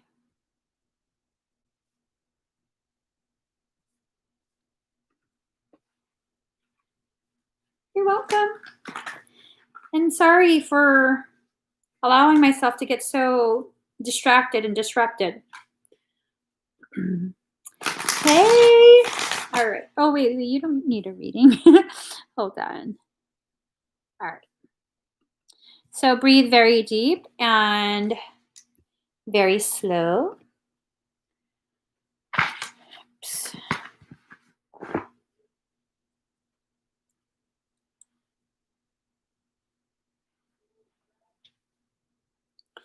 So I'm going to go ahead and get started.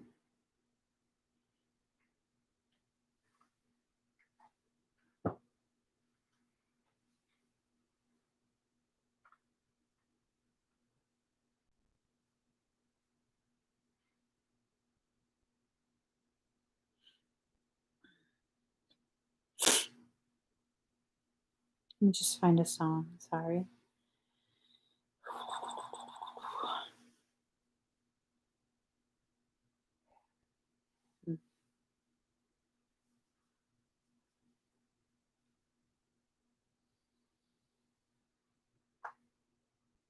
Mm, mm, mm, mm, mm, mm, mm, mm, mm.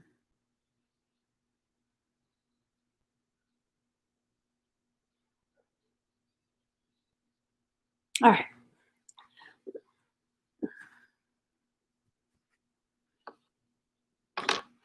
There we go.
All right. How do you feel?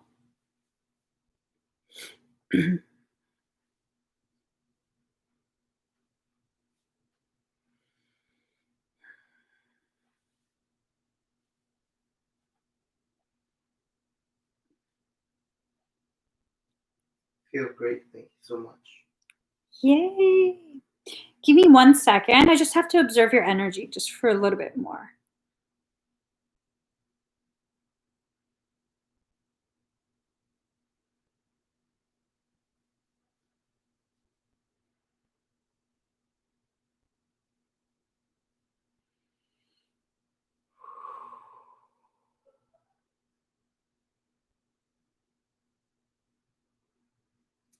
All right. You might get a little bit dizzy in a few minutes, okay? There's going to be another surge of energy heading your way.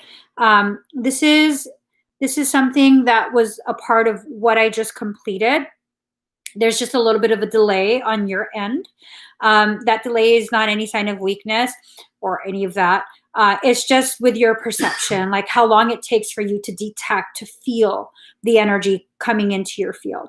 So the energy is already in your field, but it's a delay in processing. Okay. So in a few minutes, you might get dizzy, nothing too severe, but I just want to make sure you know so that you're not standing and accidentally like fall over or something like that. Okay. So let's see. All right.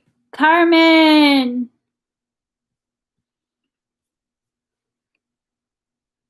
Do, do, do, do, do, do, do, do, do. Here. All right, Carmen. Breathe very deep and very slow. Mm.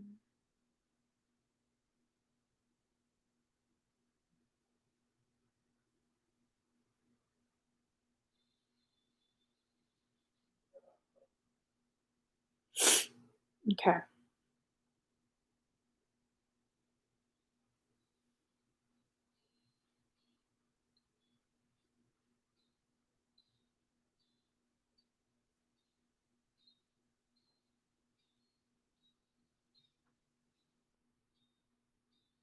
Okay.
Carmen, breathe very deep and very slow.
How do you feel?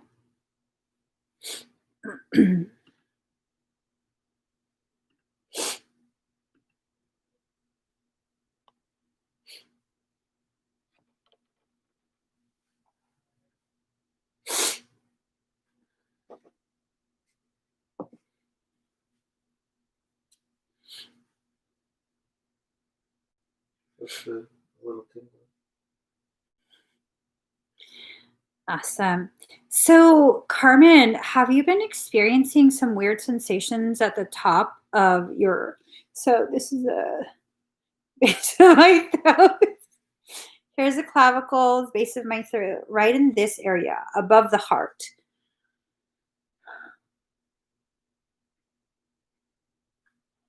There was an anchoring that was taking place there. Have you been dealing with someone very difficult? Um, and I don't feel like it's your mom. I feel like it's someone, I don't even know if it's at work. It feels like a female or a feminine man. It's a feminine energy, but like very catty, very petty, very cowardly. It's like that very typical petty female type of like, oh, I'm gonna be really fake, like, hey sister, but then behind your back they're talking so much crap about you, trying to start drama, trying to get people to really I don't know if they've gotten that far yet though.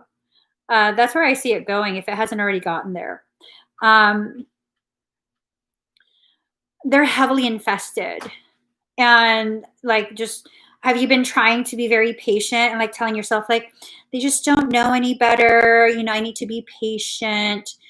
You don't know who that is. It's a female energy, like a feminine, like a distorted feminine energy. I don't feel like this is someone that's been in your life very long.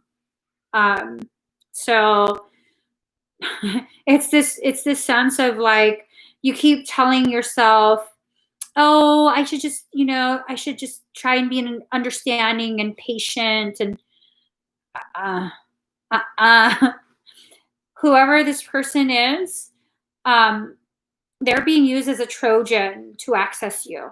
There was already anchors that were placed right here. I'm just scanning it. I removed the anchor and I secured your space, but I'm rewinding like the visuals.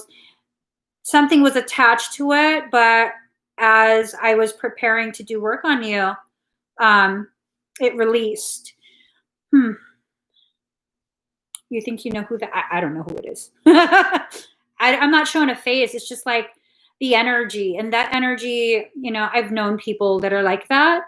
And so I know what that type of energy will equal to in regards to behaviors. You got this. Don't let them affect you. Okay.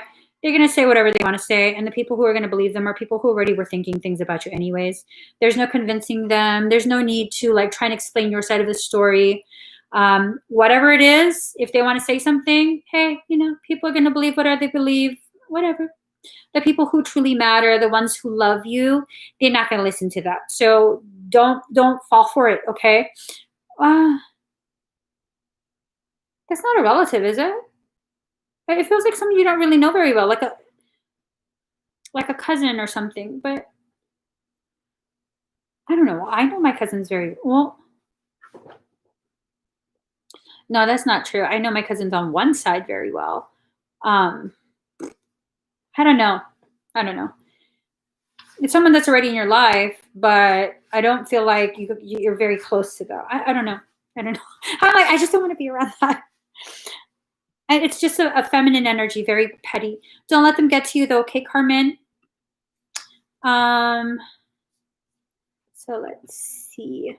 Thank you. All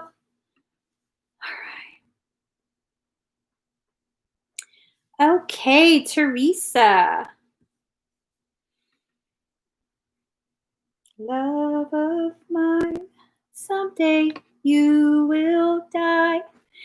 I will be close behind. Hi. So breathe very deep and very slow. Do do do do do do do do.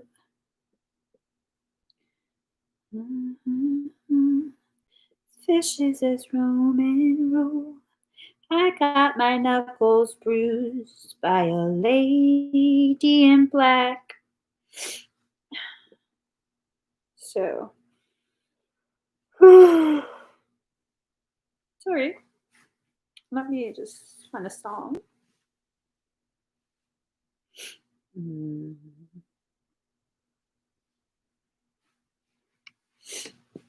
All right.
How do you feel?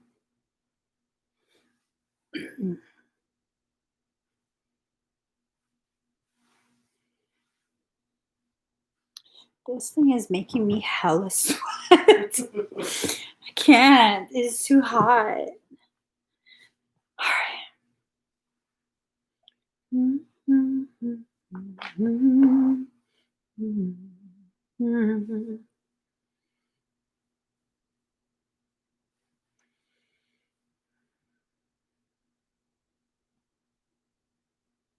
Feels good.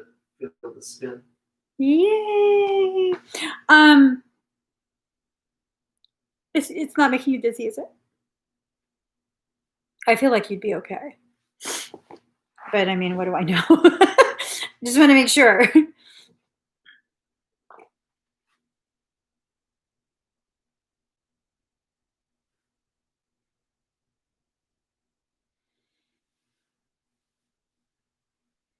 What if I let go too soon? What am I gonna do? Yay! Okay, perfect. I knew you'd be able to handle it. I knew it. So, let's see. Suvadahe, are you here? Ooh, that's an important question. You said Sue, yes. Yes. Does she care? All right. You're welcome, Teresa. Hi, Sue. And congrats. All right, let us see.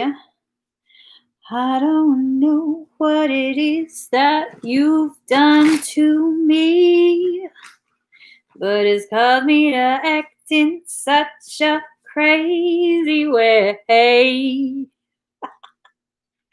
Whatever it is that you do when you do what you do when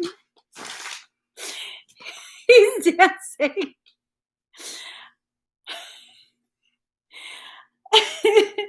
Cause my heart starts beating triple time. Thoughts of loving you on my mind. I can't figure out just what to do when the cause and cure is you. I get so weak in the knees, I can hardly speak. I'm joking. Okay, one more shuffle. Ooh. Sue, are you pregnant again? Time after time I try to fight it. Your love is strong, it keeps on holding on. Dang. Oh, you're due this month. Is it okay if I scan you? Is it okay?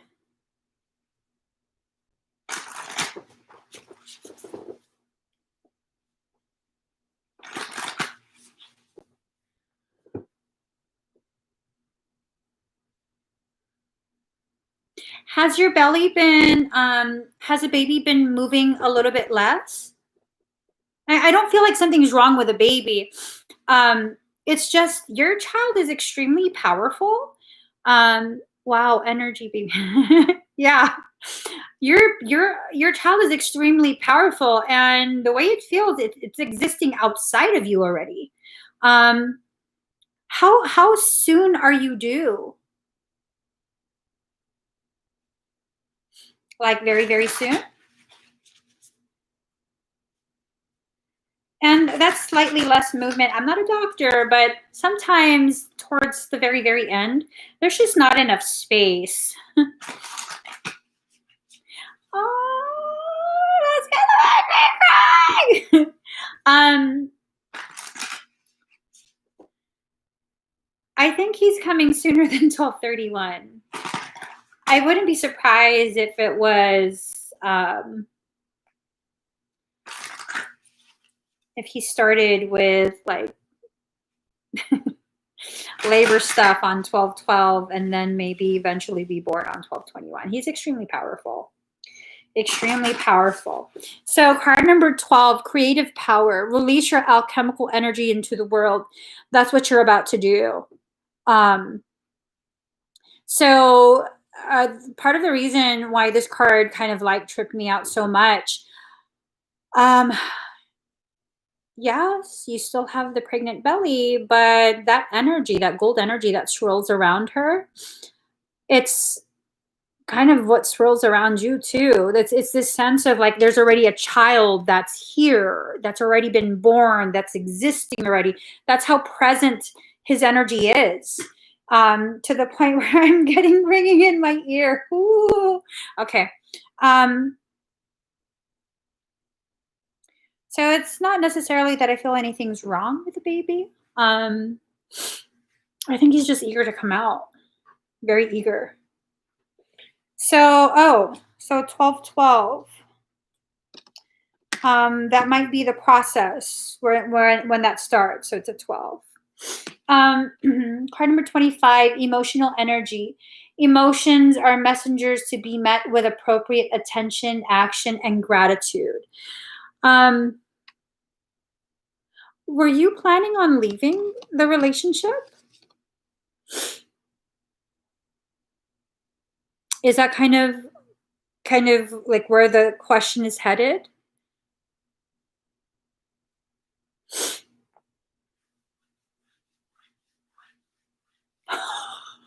I don't know if your belly is itchy. Suddenly I'm scratching my belly like I'm yeah, with the father or whoever you're in a relationship with right now.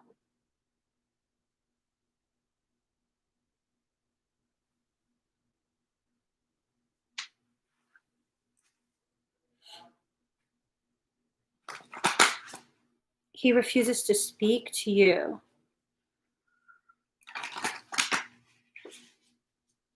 That's interesting. Because the very thing that's pushing you forward, I kind of got a sense of like moving away from it, is throat chakra energy, which then kind of mixes with some of that heart chakra energy. You're clothed in your power. It drapes all over you.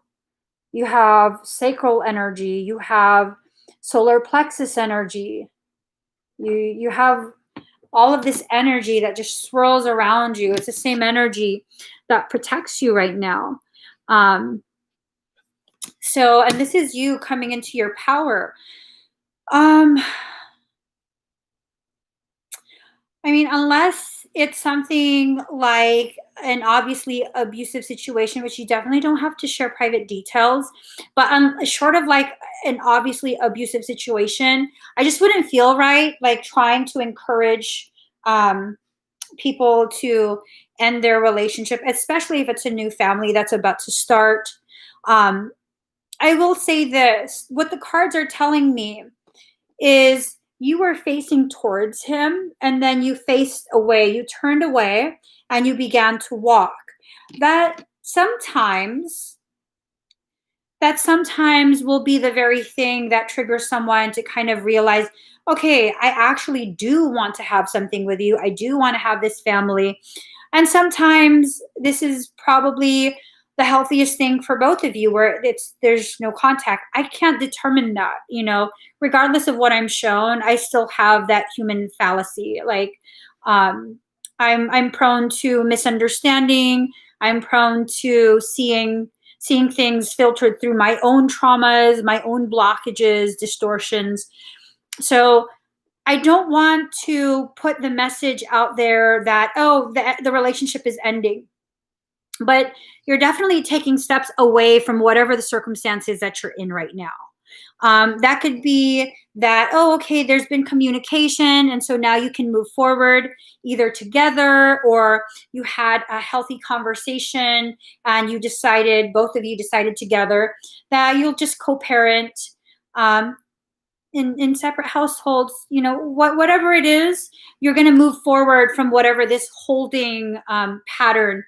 I mean, because really, you know, having been pregnant before, especially towards the very end of the pregnancy, it's just so common to feel so disempowered and really just fragile and helpless. Like, you know, it's hard to even really do things for yourself towards the very, very end, like where you're at right now. You're just exhausted all the time.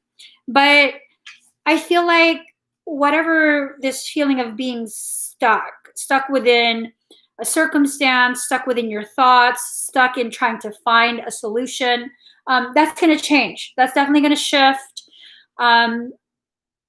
All of this energy has been accruing because of the child you're carrying. Your child's not a regular child. You know that. I'm sure you know that. This is an extremely high expression of divine truth and energy. Your unborn child. Sometimes, and I don't want it to seem like I'm blaming your baby, but sometimes, in order to provide the most like stillness while the body forms, the energy will push everything else away. The energy of the child will push everything else away and cocoon you, the two of you. It will cocoon the two of you to protect you from drawing to you parasitic things. And when you're around people, an environment who doesn't understand these concepts, who don't believe in these concepts,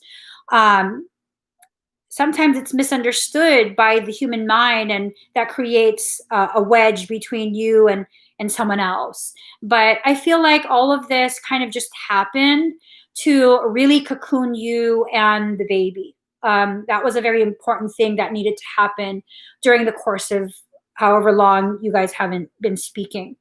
Card number 7, distorted perceptions. Reality is rarely what we are raised to believe it is. So, you know, the concept that we're told of like households have to have, you know, both parents, or the only parents a child can have is the biological parents. All of these like really traditional thoughts, traditional standards, it's not always applicable for people. It's not always the most healthy option for new families, relationships with a lot of struggles that aren't actually being addressed, things like that. I think you're needing to think outside of the box. And again, that's not encouragement to, you know, abandon the relationship. I shouldn't even use the word abandon, because it kind of carries with it this thing of like, oh, because you gave up. No, I don't feel that at all. I would need a better word. I don't have a better word. I just forgot what I was talking about. Oh my God. Daddy, what was he talking about? Oh, I don't know what you're talking We're a fucking perfect pair. about. You're talking about something about, I don't know. Girl. I'm so sorry. Prioritizing? Prioritizing. No, I don't think that's what it was. Distorted perceptions. We are raised to believe what it is. So, yeah, I don't feel like you did anything wrong. I feel like everything is kind of just playing out the way it's supposed to play out. I mean, it still sucks, you know, it still sucks. I hope there's other people that help you to feel supported and loved. That's just like the worst time to feel unsupported. And yeah, see, I'm just pulling. Oh my gosh.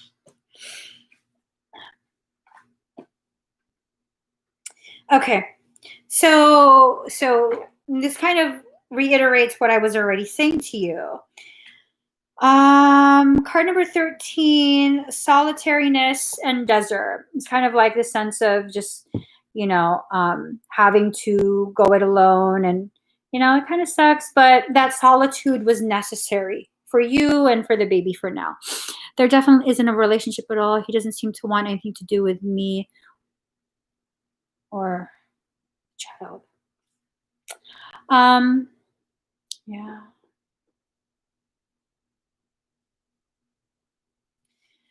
What you're going through, it's gifting you an opportunity for a deepening of your depth. Now, in this process, in order for you to recognize how deep you can go, how deep your power actually is, there might be some moments where you feel like you're going to drown. I promise you, you're not going to drown. Life cannot drown you, especially not when you are carrying such an amazing little human. Card number 11, comfort. You guys will comfort each other. I don't foresee a horrible thing. It's almost this sense of it's actually better that that he's not present, which kind of is messed up to say, but sometimes when the adult hasn't addressed their own personal traumas, if the traumas are bad enough, sometimes it's best that they're not a part of the child's life, so that the child has the opportunity to form into the person they're supposed to be without having to take in and take on the weight of their parents' unresolved trauma.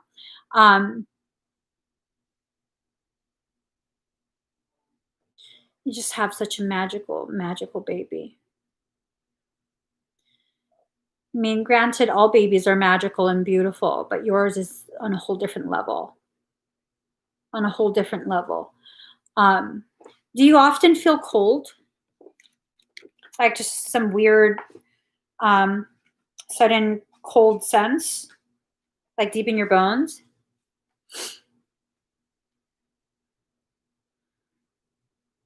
Yeah, no. Yeah.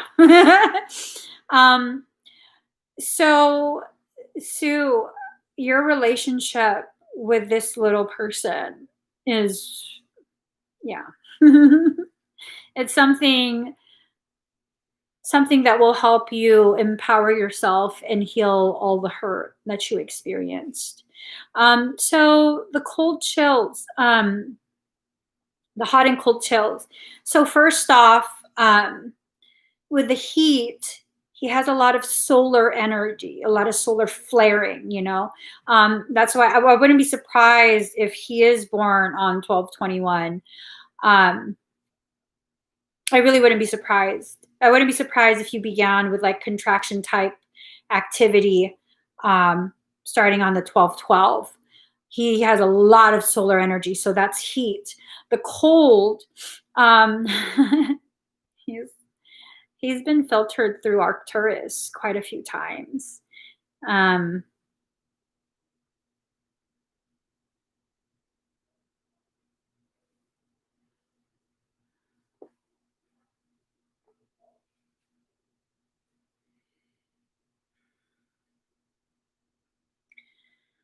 so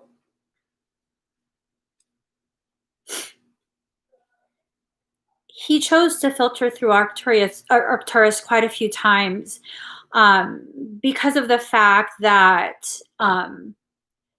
they're healers. They are elevated, extremely gifted healers. Um, he chose to do that to help you heal once he's here. He's going to help you heal quite a bit. Quite a bit. So there's going to be a solar eclipse. Last year was on the 26th. So he needs to still bake a little bit more.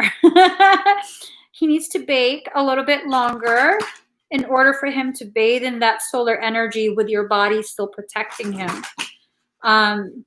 You guys have a beautiful relationship that's already developed. It developed before you even got pregnant.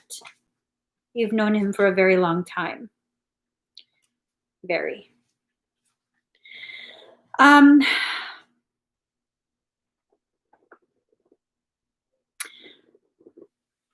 Do you feel like he's already your best friend? Is that the feeling that you get when you touch your belly?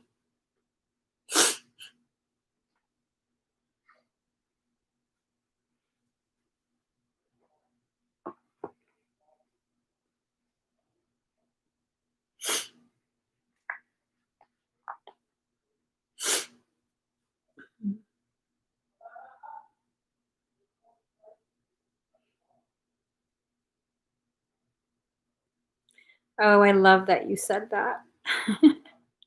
I really love that you said that. I'll tell you why. He just whispered to me. The two of you are twin rays.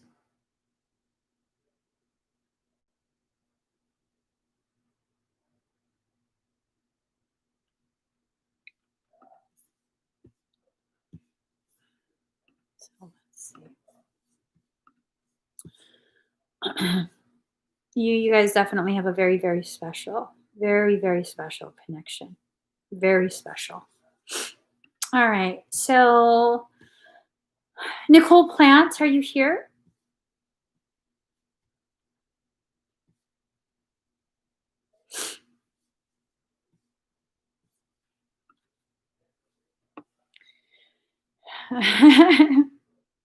No, his father isn't. She's here. All right. That's so beautiful, though.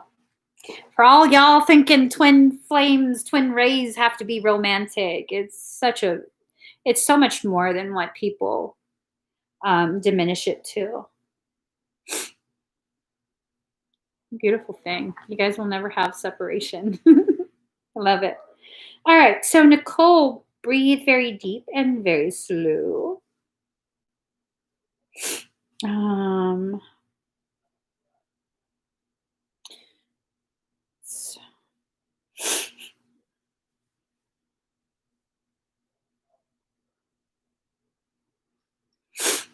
all right.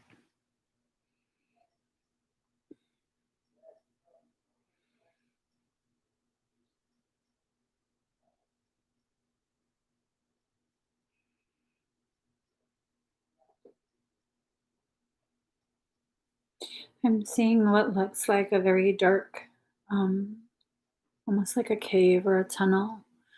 Um, if it's a tunnel, it's very wide.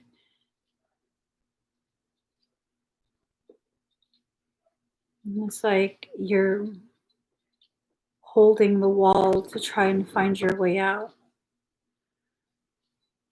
And I hear a lot of like, it's almost like screeching.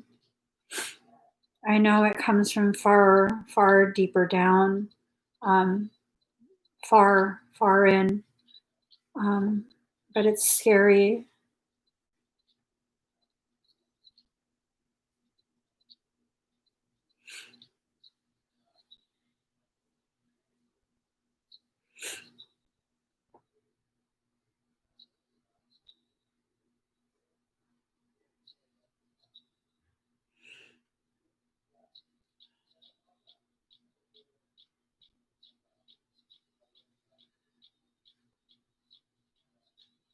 Um,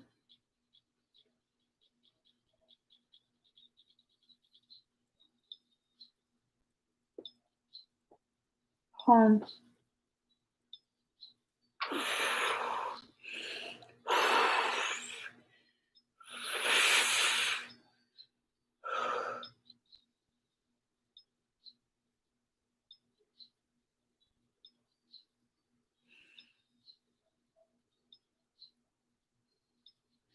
Show me something else.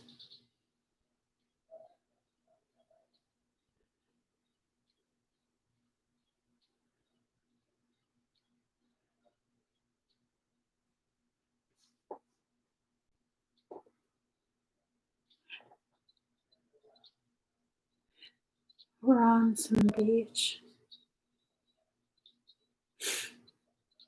The sand looks like it's made of glass, like crushed glass. There's two moons that overlap each other. And there's a third moon further away.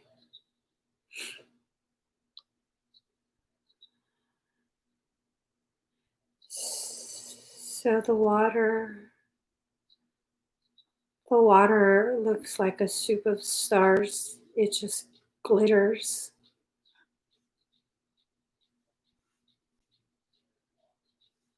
We're big. We're very big.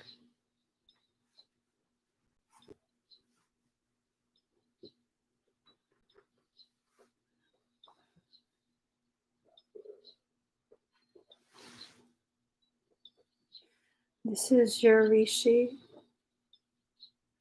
We got pulled all the way back.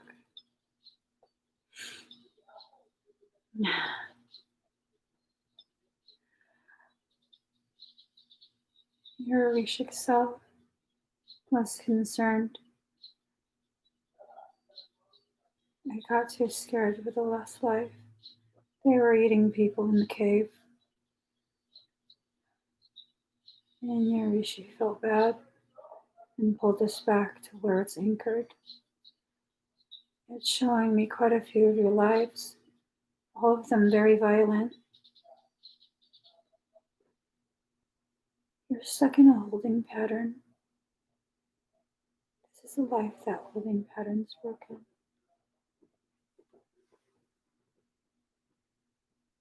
It's showing me the point. He says an axis. It's balanced on a needle.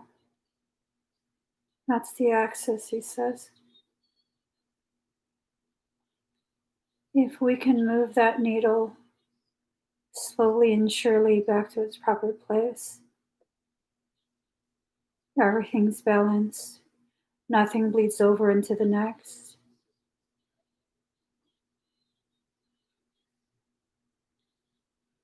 He shows me a life where you're gathering rocks. These are smooth stones about the size of a palm. This is like a dry riverbed. This is a time of hunter-gatherers. I don't know where this is.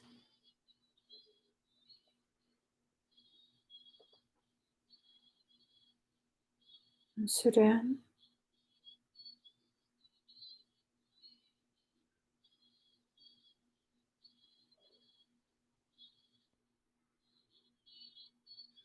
I hear him saying Misu.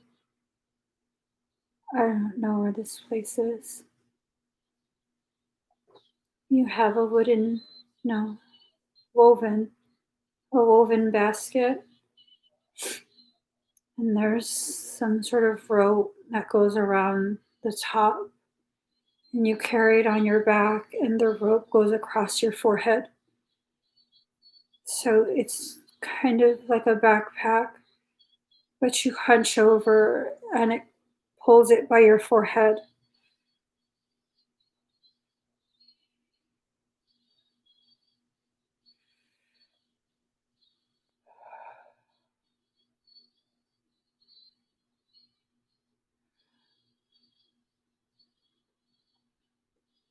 You found something in the stones. That's when the cycles began.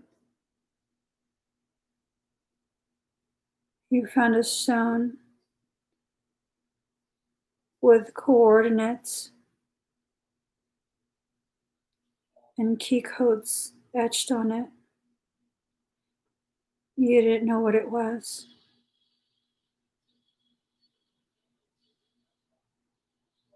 You found the skeleton key for the portals. You didn't know what you found.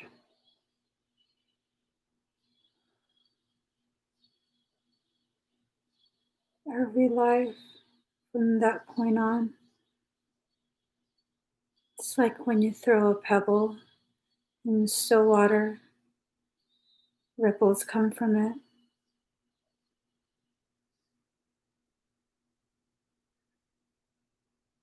The ripples are almost finished.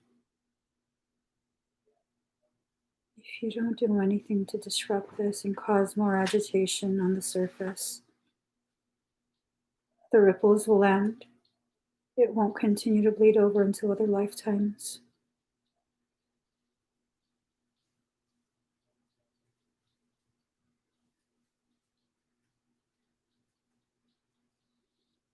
I am told to remove the pebble.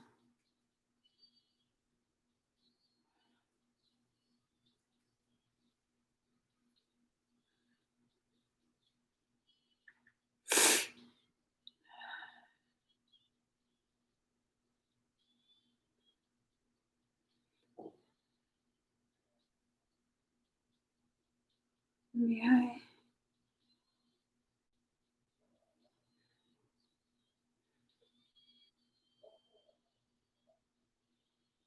Stay beside me.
How do you feel?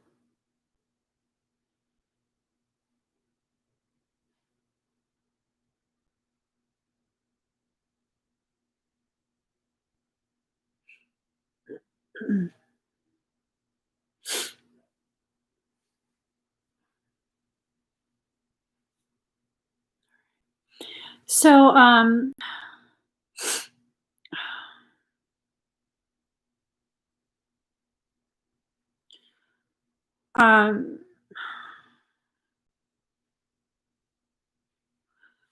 do you have scary dreams at night? Not every night, but like, did you used to have night terrors as a child?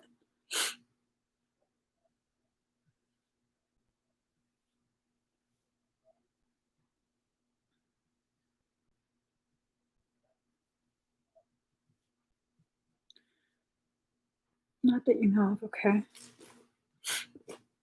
Um, Make sure that you do a lot of shielding, especially around your crown, okay? Um,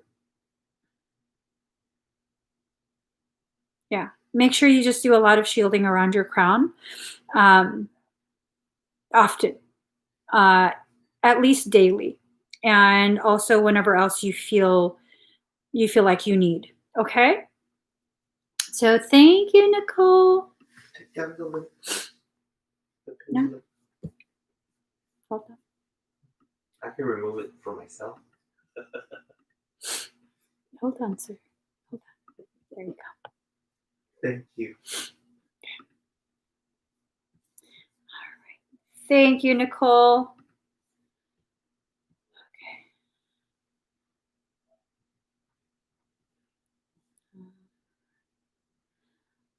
Love and light, are you here? You're welcome. Do, do, do, do, do, do, do, do, do, do, do, do, do, do. All right. So breathe very deep and very slow, please. Um, are you feeling tingling right now?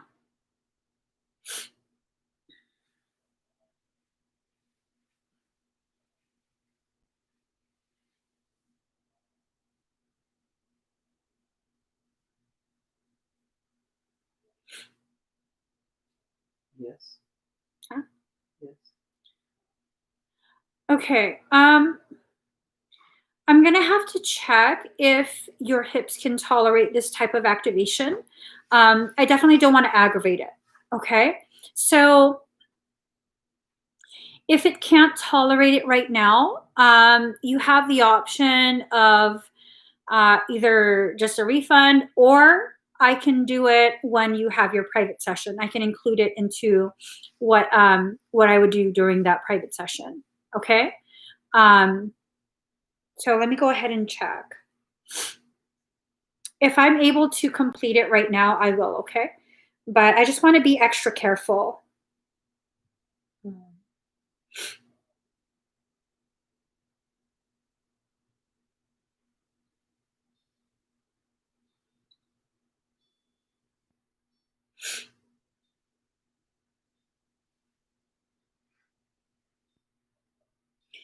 I just want you close.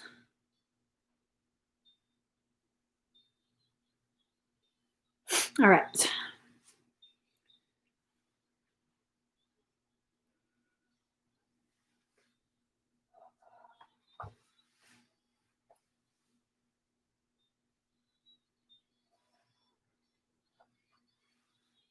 Okay, I can do it. Okay. This is going to increase energetic flow through your femurs up to the heads.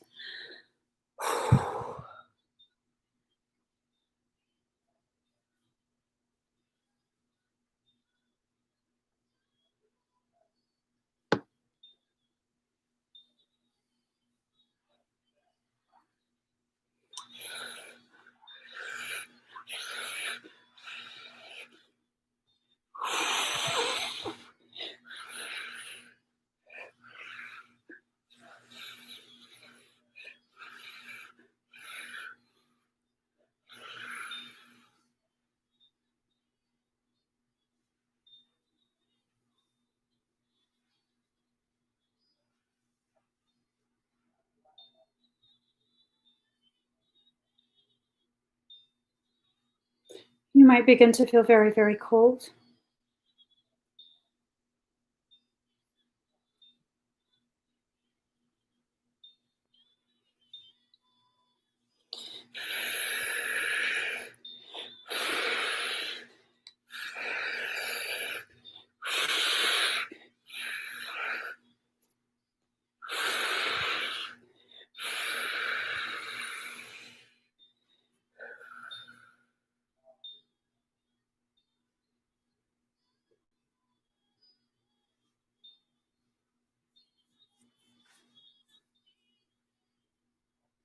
You might feel either mild discomfort in your kneecaps or like an numbing cold going from your kneecaps all the way through the entire length of your femurs, okay?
You might feel this in your lower belly.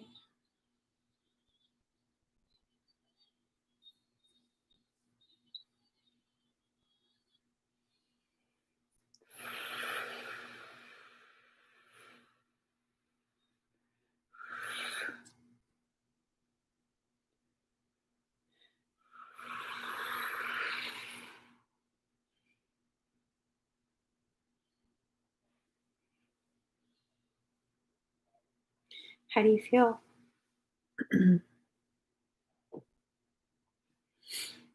I know some people search the world to find something like what we have. I know.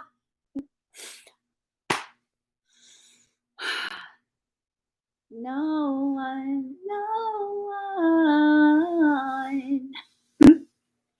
get in the way of what I'm feeling. Feel pretty light. You saw my personality. No, I'm joking. I'm joking, kind of. All right. So, in addition to that activation, I was instructed to begin paving the path that energy will flow through for your sessions. Okay. Any discomfort?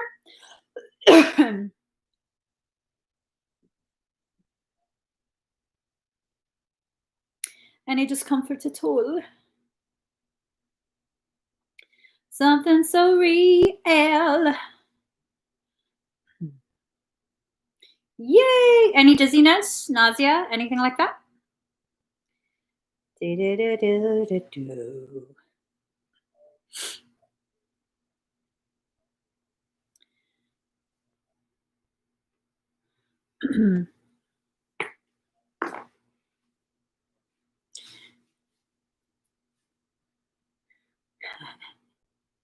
could say something like that. So love and light, you might you might experience soreness in your knees all the way up your legs to your hips. including like your buttocks. I don't know why that cracked me up. Like a pudding child. Including the buttocks. It might feel like you're sore from doing a shit ton of um, squats or something, and like hip thrusters. So your whole pelvic girdle might feel sore. Okay. There was a lot of energetic displacement that occurred. I had to clear a ton of like tar-like energy. So I did use quite a bit of sedation. Good thing you felt nothing. Once that sedation wears off, just like with anesthesia, you probably will feel sore. So I mean, I think you can handle it. I definitely feel like you can handle it, but just take it easy, okay? Take it easy. So thank you, 11 Lord. Let us.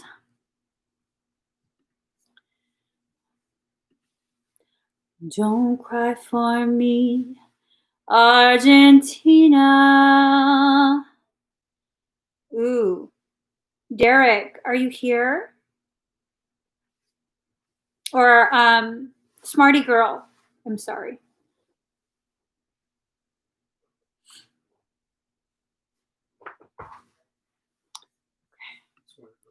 Smarty Girl, are you okay?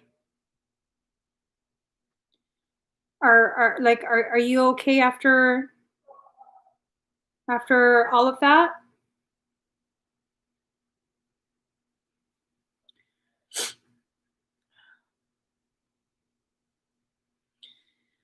Hang in there. Hang in there, okay? I'm sure this is so hard for you. I'm sure it's very scary and very, very hard.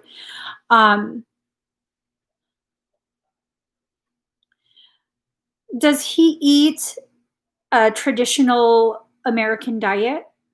Like the usual, breads, grains. Don't be scared. Don't be scared. You're getting the support that you need, medically speaking. So, you'll get through this, okay? You'll definitely get through this. I'm feeling, and I could be wrong, okay? So take everything that I say with a grain of salt. I'm feeling he had a reaction to his diet. I feel like he has finally gotten to a point where it's like toxic overload. He wouldn't let them touch him.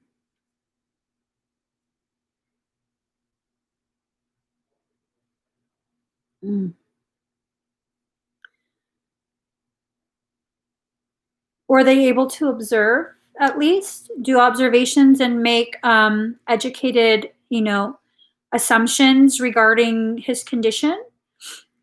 So, okay, instead of me digging into that, how about we kind of redirect to what I am familiar with? So, I'm very, very familiar with children um, who have autistic spectrum, who are placed on the autism spectrum. Um, Many of them often are extremely high frequency souls.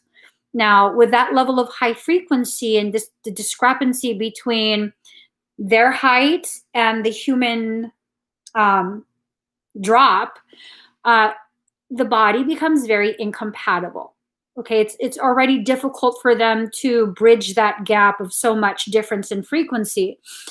When we begin to consume the traditional like American diet, when we begin to participate in traditional allopathic medicine, modern medicine, those have a tendency to affect these extremely sensitive souls much more than an average person. So these high frequency souls also have a tendency to have MTHFR gene mutation.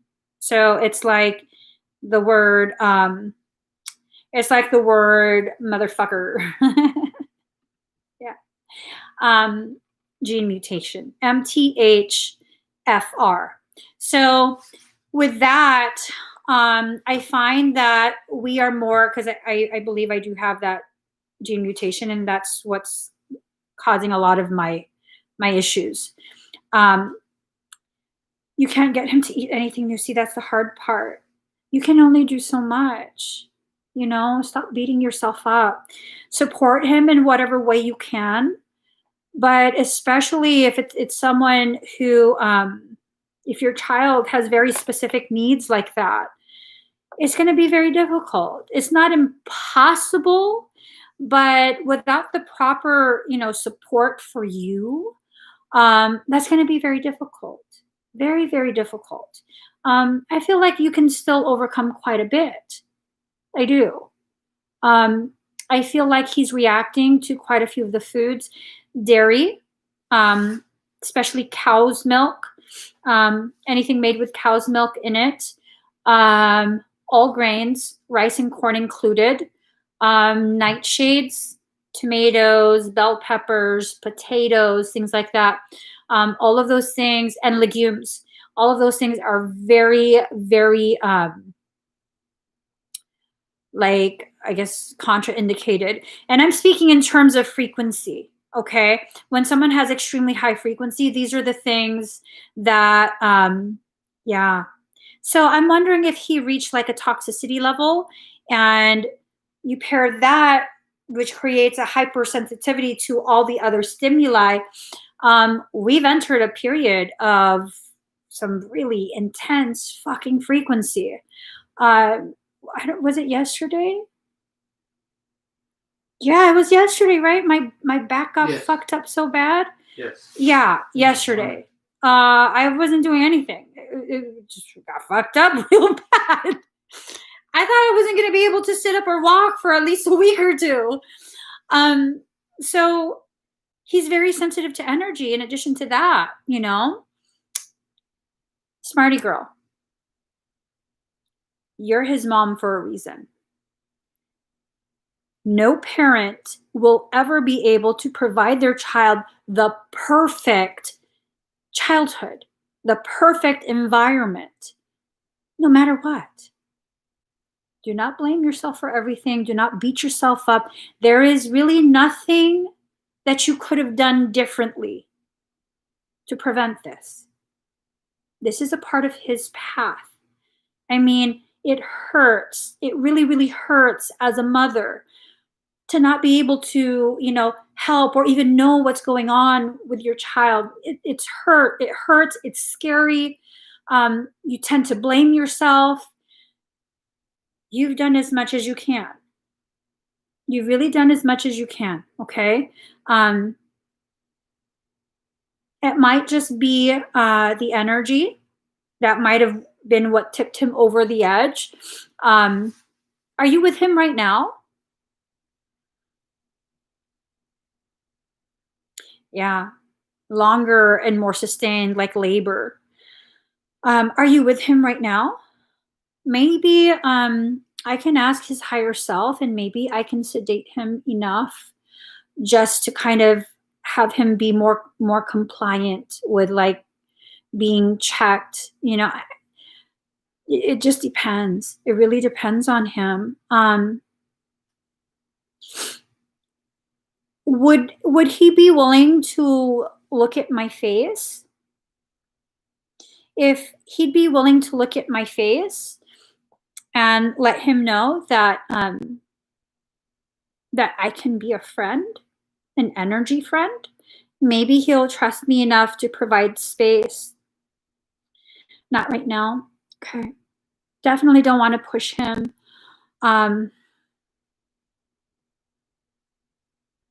Well, I mean, not in person. I'm just talking about the live stream. Yeah, if he's willing to just look at whatever device, you can just show him my face and ask him, do you feel okay with her? And he might say no. He might say yes. He glanced at me and ran. Was he afraid? Was it a usual, typical type of reaction for him? Or was he like shy? Did he get timid? And that's why he ran. It's nothing. He was laughing. I know my eyelashes were crooked. No, I wouldn't be surprised if he recognizes me. A lot of the autism, a lot of the autism spectrum kids, they recognize my face for some reason, and they feel safer around me. But it's hard. It's hard because you as a mom, your hands are so tied. Like and I know you're blaming yourself for everything, and I'm girl, you know me enough. You've been around long enough to know I am not just going to say something to make you feel better if it's not the truth, you know? Um,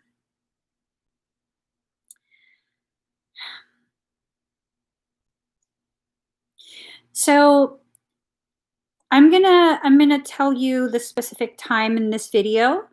I'm gonna record a little message for him, and you can show him later.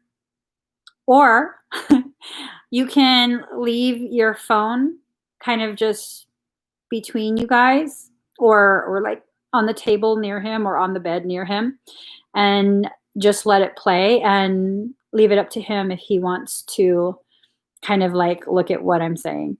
Okay?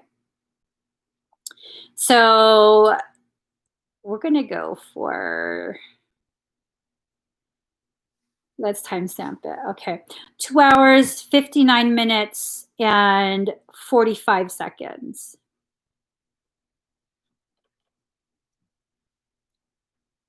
Derek. Derek. Hey. You remember me? So I was wondering if you remember me, because I kind of feel like I remember you. I haven't seen your face before, but I can feel your energy.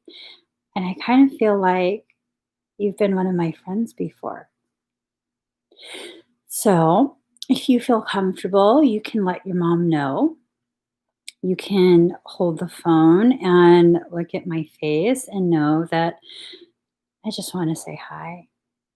I just want to say hi. I just want to make sure that you're okay and that, I remember you. I do. I can feel it. You can feel it in your chest. If you put your hand on your chest and put the other hand on top, you can feel it. Just close your eyes and you can feel it.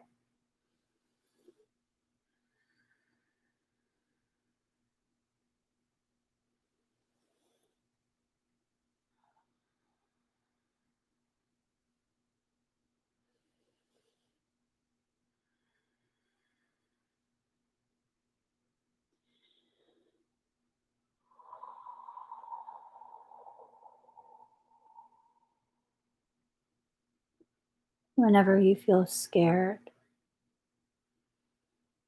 whenever you feel like no one understands what you're trying to let them know, just put your hands on your chest like this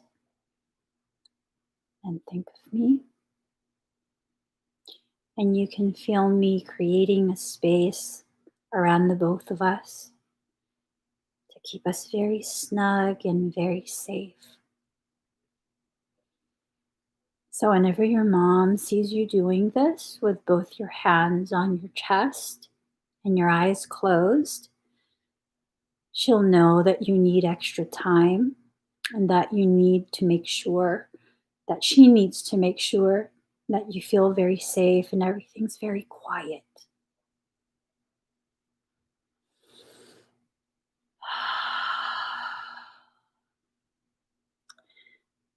Thank you, Derek.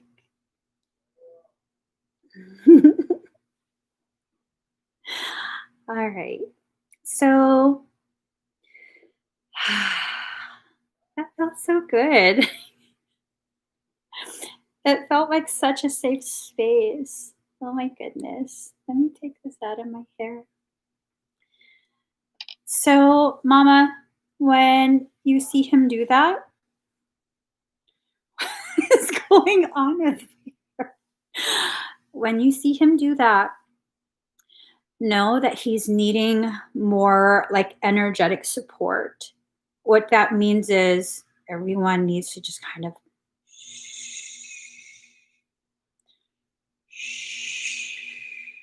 just like that. So his eyes will be closed. And if you see, well, hopefully his eyes will be closed.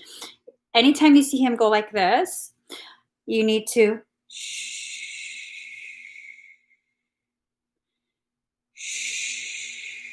just like that. It's very, very calming. If you don't already have one, maybe you could get like a weighted blanket or a compression like suit or shirt and pants. Or you can even, I don't know if he would let you though. They get so sensitive. Um, um, oh, I love you, Derek.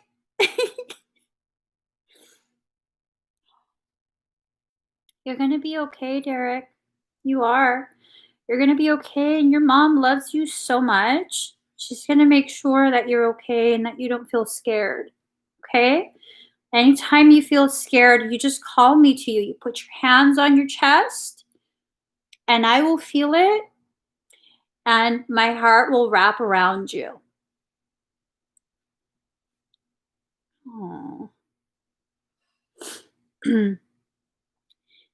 He's very aware. It's just very difficult for him to communicate it. He's not like, I don't know if doctors told you he is, but he's not mentally impaired. He's fully aware.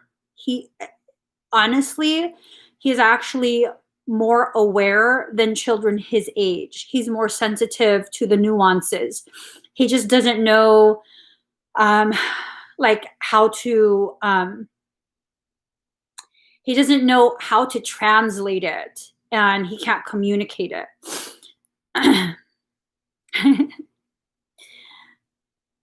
He's beyond gifted. He's beyond gifted. I think if we're really going to be honest, whenever you watch my live streams, whenever you join me, especially live, I think a part of him joins in too. So whenever he feels comfortable, let him watch his part in this video. And I hope it gives him some sense of like, someone outside of my mom understands. Someone outside of my mom gets it. Because I do get it. I absolutely do. No, you have hell of abilities too. You have a lot of abilities, and can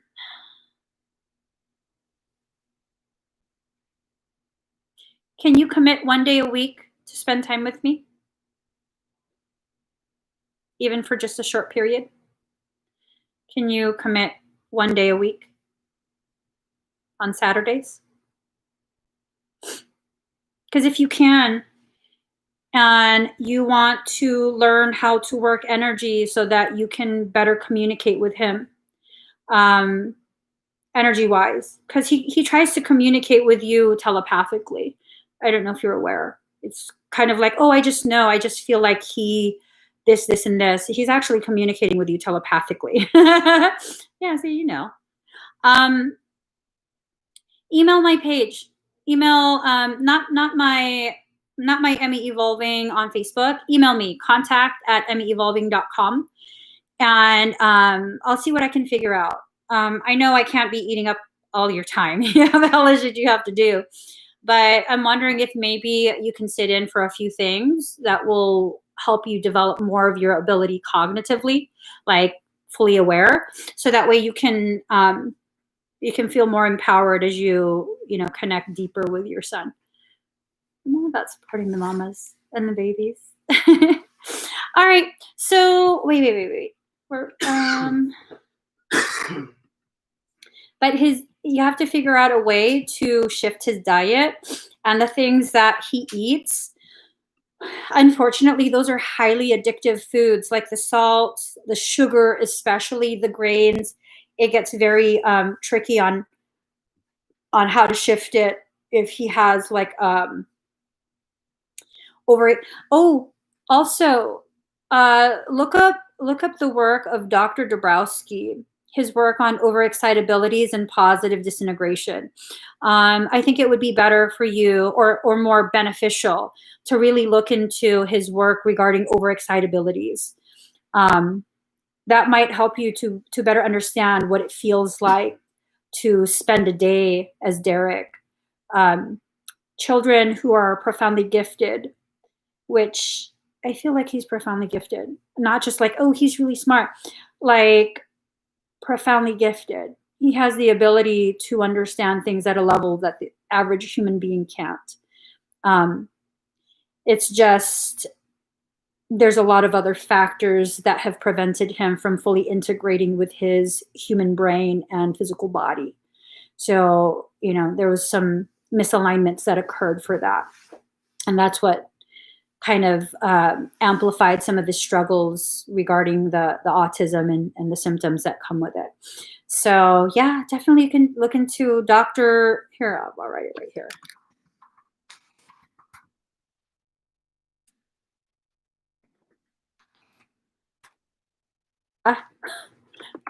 Ski.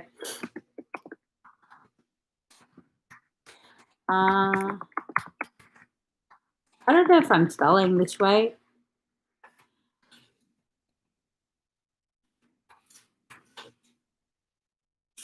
I think I spelled it right. Overexcitability. Yeah. So hopefully that, that can help you. I'm trying to think of, oh, good God. I gotta go, y'all. My hair's fucked up. Daddy, why you let me be seen like this? Oh my God, my hair. Okay, let's just do the wild woman look. Hey, just don't look at the top. I gotta go, guys. Please give this video a thumbs up. If you haven't already subscribed, please do subscribe. Turn on that notification bell. Join me when I'm live. If you would like to join me for readings for the other zodiac signs outside of Pisces, you can find those videos on TikTok. And if you feel like the Pisces readings are too long for you, catch it on TikTok too. 1 minute long. That's it. All right, I gotta go, guys. All right.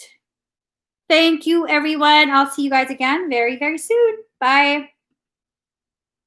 Oh, wait. What happened? Ronnie, do you have a order number? Let me see. I don't have anything that, I don't see anything on my end. Hold on.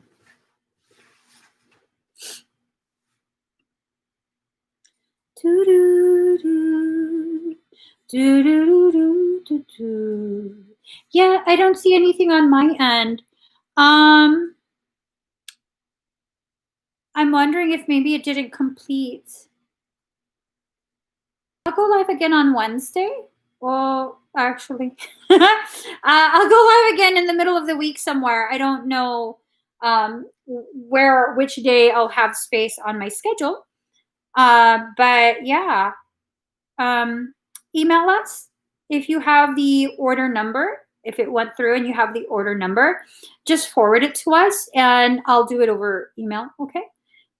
All right. So thank you guys so much. I'll see everyone again very, very soon. Steer clear of energetic assholes. I don't know why, but I felt like I had to say that. Bye, guys.